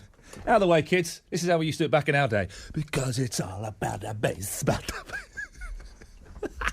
That is the fist movement is an acceptable dance form amongst fathers. Oh, look, except when you're near a microphone. You knack at the studio. We never got round to doing... Well, it seemed a bit inappropriate. Why men are dead stupid. World's foolish fatalities are 90% male. Who'd have thought it? It's official. Men really are dumber than women, says the Daily Mirror. So it must be official. If they're saying it, then it has to be true. Researchers... Oh, sorry, I'm getting emotional reading about this. Researchers looked at winners of the Darwin Awards, an annual roundup of people who die in particularly stupid ways. Well, isn't that nice for their families? Isn't that comforting for the wives and the children? They found that 282 were men and only 36 women. That's 90% male. The tongue-in-cheek study into death is published in the Christmas edition of the British Medical Journal, so this is proper. Dr. Dennis Lendrum of Newcastle University said, according to male idiot theory, many of the differences in risk-seeking behaviour, emergency department admissions and mortality may be explained by the observation that men are idiots and idiots do stupid things. We've got an X Factor update. OK, we're just trying to get the latest on the X Factor. Let's get two stories at random. Drunken bum. Alcoholic, already a funny story. Michael Werner, 58, could not drink with a throat infection, so he used wine or sherry as an enema.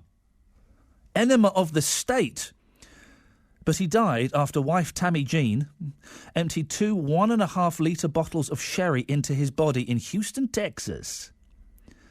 It proved fatal because the body absorbs alcohol far more rapidly via the rectum. Blimey. And remember planking, the social network craze of 2011? Participants posted photos of themselves lying down flat as a board in unusual places. But it claimed its first victim in Acton Beale, 20, from Brisbane. Australia. After a night drinking, he decided to plank on the balcony rail of his 7th floor flat.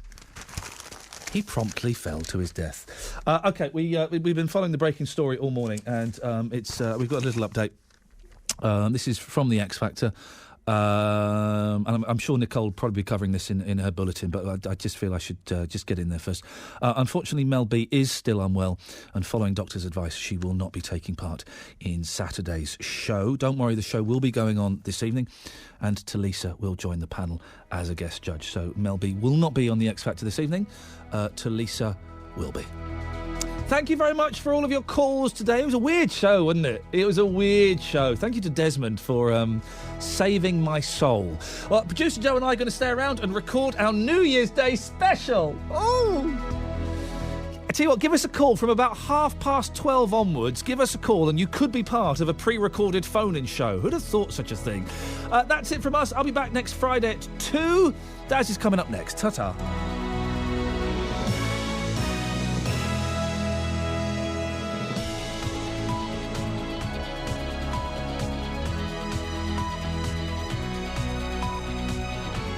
The voice of Birmingham and the Black Country. BBC WM 95.6. Let's get the news now. Here's Nicole. It's 12.